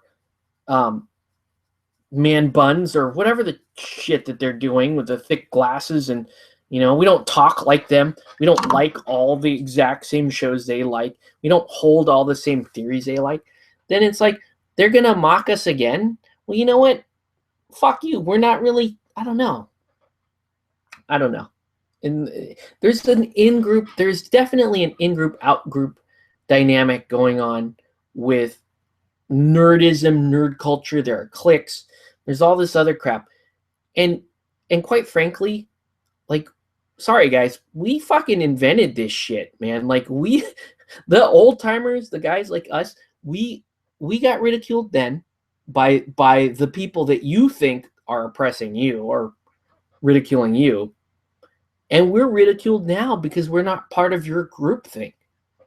You want to know who the hell the actual fans are, the actual nerd, the quote unquote nerds and the geeks are. We are. We're the outcasts. We're the fringe. We stay on the fringe. And we don't give a shit what other people think or what they like or what's marketable. We don't give a shit about that. We like good storytelling. We like our fandoms. There's no apology for it. Okay? You don't have to be a subscriber on this channel. You don't have to have the Star Wars salt and pepper shakers to like Star Wars. You don't have to worship every single thing that's on Polygon or Nerdist or Geek and Sundry. You don't have to like any of that stuff if you don't like it. If you're an outcast, you're an outcast. You like what you like. You don't give a shit. That's how it works. And people are running around going, I'm a true nerd and you're not. I don't care. I will say these days, I wouldn't call myself one. I would no longer call myself a nerd or a geek because I don't whatever it is today, I don't share things in common with them today. I'm going to paint my miniatures. I'm going to watch my shows. I'm going to like what I like. But I'm not going to be in the in-group. And if they want me to be in the in-group, I will say fuck you to the in-group. That's actually happened to me enough times within this, whatever the hell this is. Whatever this is. We're forming an in-group around miniature gaming and miniature painting and Canvas. You know what I'm talking about. And they form an in-group around it. They're like, we want you to be part of the group. I'm like, why the hell do I need to be part of the group? That's like you're missing the point. I like what I like. If you like what I like, cool, man. I'll watch your vids, you watch mine. We don't have to control each other. We just like what we like. I don't know. That was a big soapbox moment for me, man. It was a big soapbox moment. I think it was more bad wording saying some countries' history of cinema isn't as sophisticated as the U.S. It was a Warcraft review, among other things. So? I don't see that as an offensive statement. Some countries have a film industry, and they haven't caught up with some of the things that the U.S. film. What the hell is the matter with people? What the hell is the matter with people? All right, I'm ethnically Filipino. Ethnically, right? I'm fucking American when it comes down to it. I'm born and bred. I think like an American. I act like American. I am culturally American. Fuck you for trying to call me something like Asian American or some bullshit like that. The minute you qualify American, anyways, my point is, the Philippines have their film industry, and their film industry is ridiculous. And a long time ago, I had one of the moguls of the Philippine film industry. He was a one-star general in the military. Come over to my parents' house when I was a teenager and come hang out with my parents. And we watched a bunch of Philippine movies. And guess what? Guess what, you guys? I know this is a shocker, but guess what? Some countries' history of cinema, as such as the Philippines, wasn't as sophisticated as the U.S. Oh no! Oh no! We're the offended people that are going to come and be offended by my statement. What? What do you mean? You mean some cultures are different than other cultures? Is that what you're saying? God, I hate this crap. I hate this crap. Why do people get offended over stupid garbage like this and all that? Anyway, got real preachy. You're not a true fan. I hate it too. Still have my first edition AD&D books on the shelf. Proudly. Oh my God, AD&D. Oh, which cover of Dungeon Master's Guide do you have? Do you have the one that's got like the demon floating across the top and the two monsters at the bottom, or do you have the other one with the hooded guy, the hooded dungeon master that like opening up the thing? Which one do you have? Don't get me wrong, I'm not going to judge you either way. I'm just curious. God, those books were awesome. The old book, Unearthed Arcana. Please tell me you have Unearthed Arcana. Please tell me. Come on, David Luff. I know you have it, man. I know you have your copy of Fiend Folio up in there. I know you've got it. But yeah, I don't know. It's now take our example right now. I'm asking David Luff if he's got this and this and this. If he doesn't, so what? It doesn't matter. He's still. I'm just gonna call us outcasts, man. We're just outcasts. We're not nerds. We're not geeks. Because what the fuck happened to those? Are like marketable terms now. I'm not that anymore. I'm just an outcast person that paints my shit and plays my shit and watches my shit. That's what I do.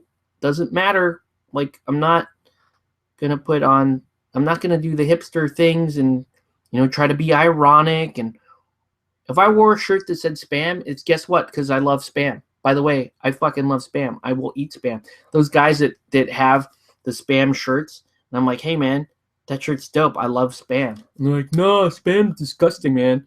Like, because they're just trying to be ironic. I don't know. carry on like this and you're going to offend Andy 2D6. I'm pretty sure I already offended that dude. Oh, you got the one with the hooded. Yeah, it's like that brown Dungeon Masters cover, and it's got the hooded guy on it. Dude, I loved D&D back in that day. That's all we played. AD&D and the shit out of that. Fiend Folio was the funniest because it had the Githyanki on the front of it. And what the hell is a Githyanki, honestly? It's like some weird, like, half mummy guy with a squeeb haircut. And they had the silver swords. Oh, man. But yeah, that's like, now D&D is cool and whatnot. And it's actually kind of cool that so many people play it these days. Which you're not going to get made fun of by saying you play D&D. Not even at my work. And my work is like one of the most white collar, like stuffed shirt places you could think of. You know, it's like I work for corporate America. That's what I do. But you could go there and go, yeah, I play D&D. I'm going to play D&D with my friends at the bar on Friday. No one's going to bat an eye. But if I said, hey man, I just painted my Guild Ball team checkout compound, they're going to say, what the fuck is the matter with you? You fucking...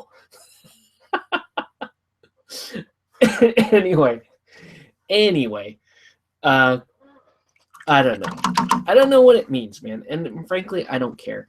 It's not that important. If you like what you like, it doesn't matter. It ultimately doesn't matter. And there's no label that you need to attach to it. And you don't need to subscribe to Geek Nerd Magazine. It doesn't make you any more of a nerd. Like, subscribe to that shit if you like it. If it has articles that you like. And if you're mad about Iron Fist being a white guy on Netflix, fuck you. Because he's a white guy. Because he's Iron Fist, you idiot. People that are... I'm just telling you right now, people that are mad about the whitewashing of Kusanagi and Ghost in the Shell, fuck you, man. Who cares? Like, really? Like, have you not watched Ghost in the Shell? Do you not understand that their bodies aren't necessarily them? That's kind of the like central point of the show. And Kusanagi used different bodies, and a lot of times that they were like Caucasian. Like, what the hell? What's the matter with you guys? Like, what are you even arguing about? If you want me to throw you a bone, the people that get mad about whitewashed shit. Like, if you're gonna get mad about something whitewashed, get mad about Starship Troopers, right? Get mad about Johnny Rico. You want to know why? I'll tell you why you should be mad about that. Because his name is Juan Rico in the books, and that dude is Filipino. He's not from New Buenos Aires or whatever. But whatever, don't even be mad about that. Anyways, I'm like way off topic. And I'm just talking trash. And like, we're in a bad place. Like, did I have tequila or something? Why am I so surly? I don't know. What, you're not gonna paint your Game of Thrones minis? Monster Manual of Cthulhu. Yeah. Oh my god. Dude, there's so many. I used to read Monster Manual, just go through it like almost on a daily basis. I just wanted to know all the different monsters in Monster Manual, especially like the demons and the devils. I thought were the most interesting creatures in Monster Manual. And you want to know my favorite Duke of Hell is Despater. Love Despater. He just looked like your text. Almost looked like a joke compared to the other Lords of Hell there. He was super funny. Love Despater. And then if you're talking demons, then you have to go to Monster Manual 2 and check out Pazuzu. I loved Pazuzu, the Demon Prince of the Air. Loved him. Great character. And then obviously you gotta, if you're in Monster Manual 2, which is the dopest of the AD&D books, besides Oriental Adventures, that shit was dope. And yes, we called it Oriental Adventures, and you can't be offended by that shit. If you're in Monster Manual 2, Cat Lord is amazing. Just the guy with just a black like shirt and pants on. Like you got oh my god, I love that stuff. That stuff was amazing. The old AD&D, loved it.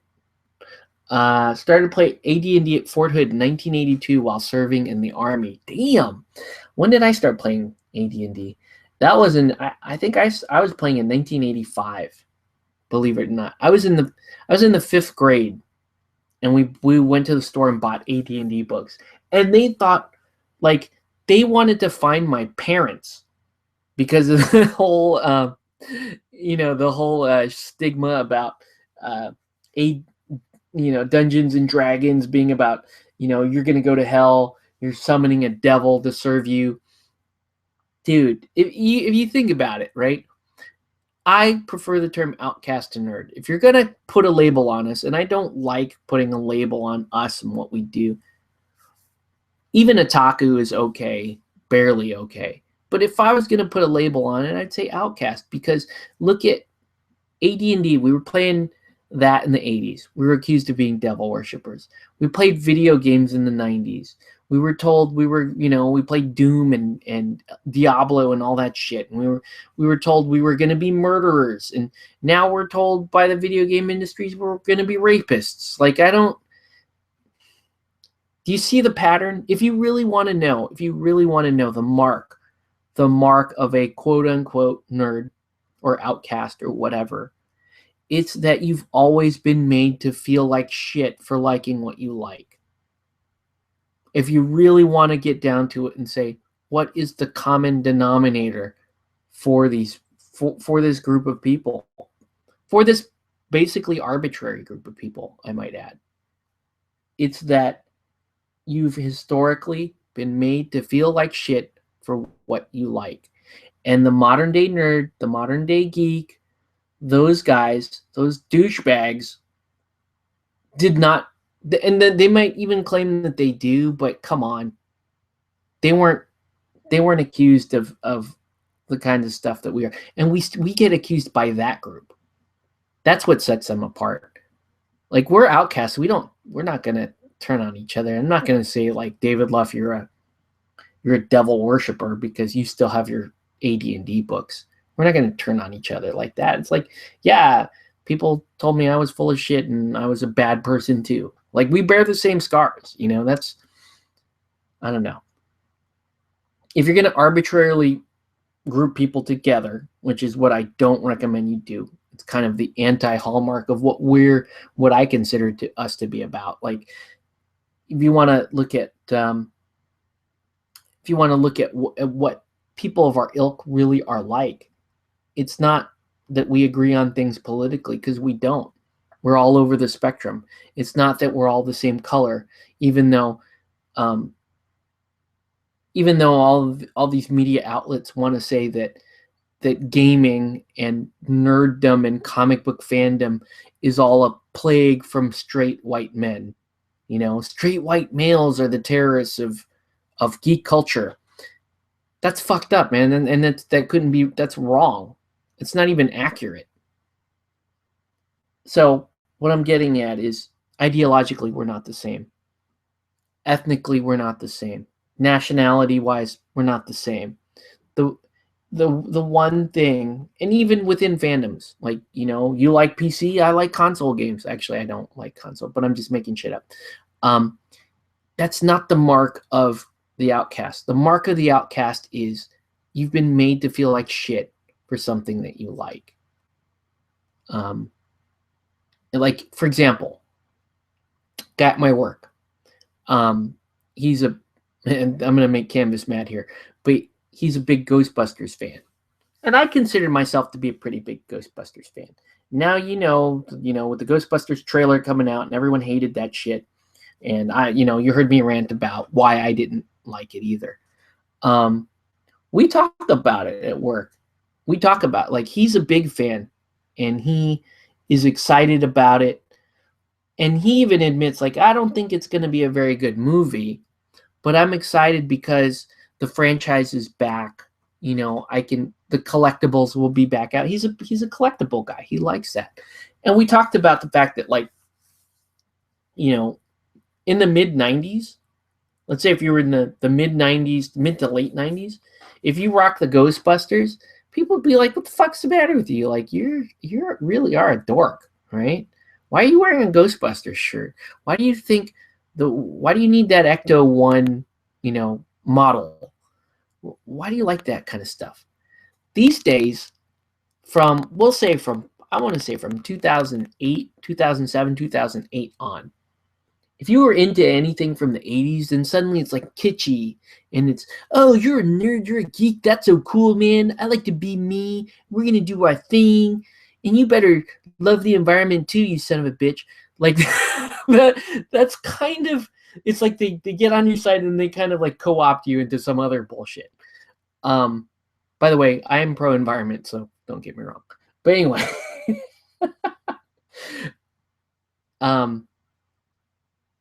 that's what I'm getting at. Like, this guy at my work, we disagree on the state of Ghostbusters, if you will, but we still see eye to eye. Like, we still bear the same scars.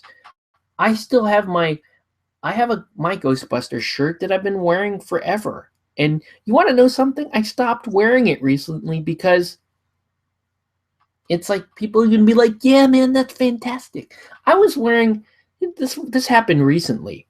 Full disclosure here. When I was dating my wife, here you go.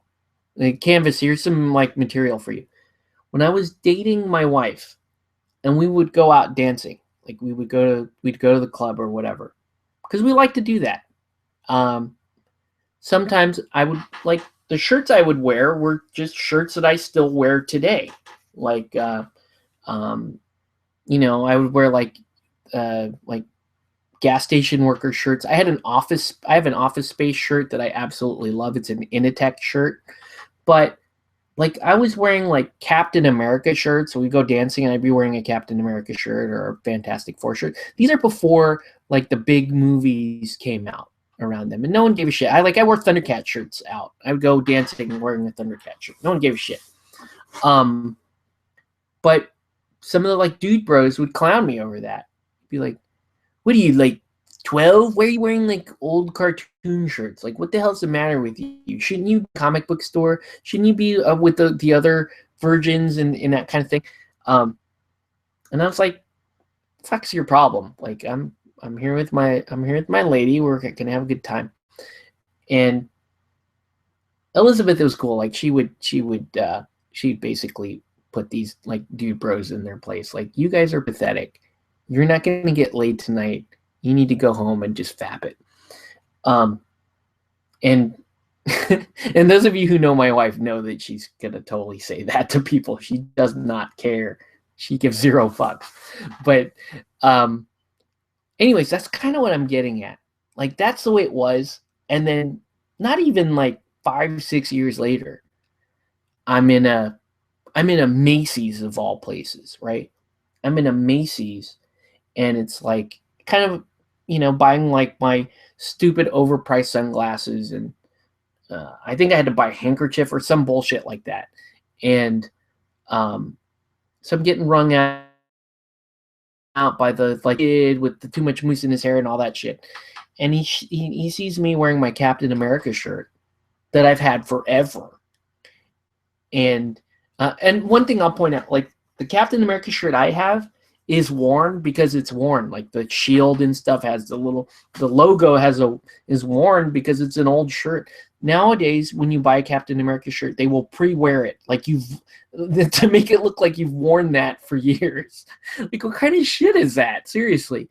But anyways, I was wearing my shirt in line and I'm getting wrung out by the young kid. And he's like, "Hey man, are you gonna watch Civil War?" It was very recent, by the way. And I was like, "No, I have a toddler. I can't go watch that. I'm gonna have to wait for it to show up on cable." It's like, "What kind of fan are you? You gotta go watch Civil War in the theaters." I'm like, I'm called a dad, you piece of shit. So will you just wring out my sunglasses and leave me alone? Like, what the hell's the matter with you? Anyway, I'm ranting and it's fun, and I'm not painting. Because that's all I was going to do tonight, really. If I paint anymore, I'm actually worried. If I paint anymore, I'm going to take more. I'm going to rub more of the like airbrush paint off, like the ponytail here. So yeah. I mean, I don't know. What do you guys think? Like, I've ranted about this like round and about different ways that, yeah, nerd culture it really is nerd culture. Like, there was no such thing as nerd culture when I was coming up, and when a lot of these franchises that people seem to worship now originally came about, there was no culture attached to them. There was no, and the word cult is in culture, by the way. It was like you liked the thing you didn't. Look at the Ralph Bakshi cartoons of the 80s, Heavy Metal, Wizards. Look at those cartoons. Like, we liked those cartoons, and people back in those days, they'd call you disgusting if you liked heavy metal. They would call you perverted. They would say something's wrong with you. And then look at it now. Now it's like, whoa, you like heavy metal? That's a great cartoon. And you're like, really? Have you watched it? No, I've kind of seen previews of it, but it looks really cool. And like, man, chick flies on a dragon thing, and it's so rad. I don't know. That's kind of where it is, right? So, really, nerd culture, I don't know what the hell you're talking about. I'm not a nerd. I'm not a geek anymore. I'm just an old outcast dude that likes what he likes and is used to getting made fun of because he likes it. Saw the first Ghostbuster movie in Korea. Wow. I was in 4th grade when Ghostbusters came out. My dad took me and my brother to watch it, and we absolutely loved it. I thought it was fantastic. I even liked the second movie. I don't give a shit. I liked the second movie because, Bill Murray is still funny. I loved Egon. Harold Ramis, my favorite. Well, no, he wasn't my favorite character. Skolnick was my favorite character, Louis Skolnick, and more specifically, Vince Glortho, Keymaster of Gozer, is my favorite character. His monologue as Vince Glortho, Keymaster of Gozer, is something that will last throughout the ages and should be said on a daily basis. So I don't know. What do you think, though? Like, do you think, am I right? Am I just like a surly, grumpy old man for saying that? But it's like, I don't understand where the modern day nerd culture gets off, where it's like, oh yeah, we're nerds and we accept people for who they are and we just want to be us. And then they turn around and immediately start criticizing the old fandoms that got them to where that fucking made the shit popular in the first place, right? The reason why you assholes like Ghostbusters now is because we were made fun of for liking Ghostbusters then. Bear it in mind, you pieces of S. Okay, now I'm censoring myself. Let's see. It used to be that if you liked a certain combination of things, that made you a geek. Now people learn what they need to be seen liking in order to become a geek. That is fucking profound, you bastard canvas. Yeah. No, absolutely. I think you couldn't have said it. Yeah, you're right. There are people who like what they like, and by consequence kind of define a genre around it. And what you have today are people that define themselves by a genre, and then they go back and try to find out what they should like. That's sad, man. That's a sad statement because it's true. I never even really thought about it that way, but that's messed up. It's sad. It's like what you like, man. If you like Nickelback, I will say that you're stupid and you have bad taste, but you like Nickelback, right? Fuck me if I have a problem with you liking Nickelback. which I will. But whatever. Wow, when is there painting going on here? I told you I'm not gonna paint, man. Look at this. Here's just the thing. Here, promise you'll see work in progress stuff. But no, honestly, this is the first night for my painting process. I'm actually a half step ahead of where I would normally be. This is the first night. That's why I like on the show. I usually have these steps done, and you guys are watching me just kind of fill in details and that kind of stuff. Or if it's a single model, I'll take a single model from start to finish. I don't know. It's getting really late though. I'm gonna call it pretty soon. But if you guys have any other questions or anything, look, this thing actually did dry. See? So not that impressive so far. But when you take, you could take this color and make a, what's Nickelback? Good. Never find out what that is, Tori. Never, ever find out what that is. You do not need to know. It's not good for you. But, oh, by the way, making fun of people who like Nickelback, that's become a trendy thing too. When that band first came out, I was like, what the fuck is this? Who listens to this garbage? anyway, I don't know. Yeah, I'm just really tired. But at least these things are looking kind of cool. I'm starting to like this idea of the Alchemist, like me painting my Alchemist based on toothpaste. I just think it's a cool scheme to do. Except for Flask. Love Flask. And I'm excited to start playing them. So these will probably get done somewhere within the weekend. Then I'll put them up on eBay and I'll play a few games with them. So anyway, I'll leave it on. We'll go for another couple of minutes here. I'm gonna eat a plantain chip. You guys have anything else to add? Like, wow, we went off like on a crazy tangent.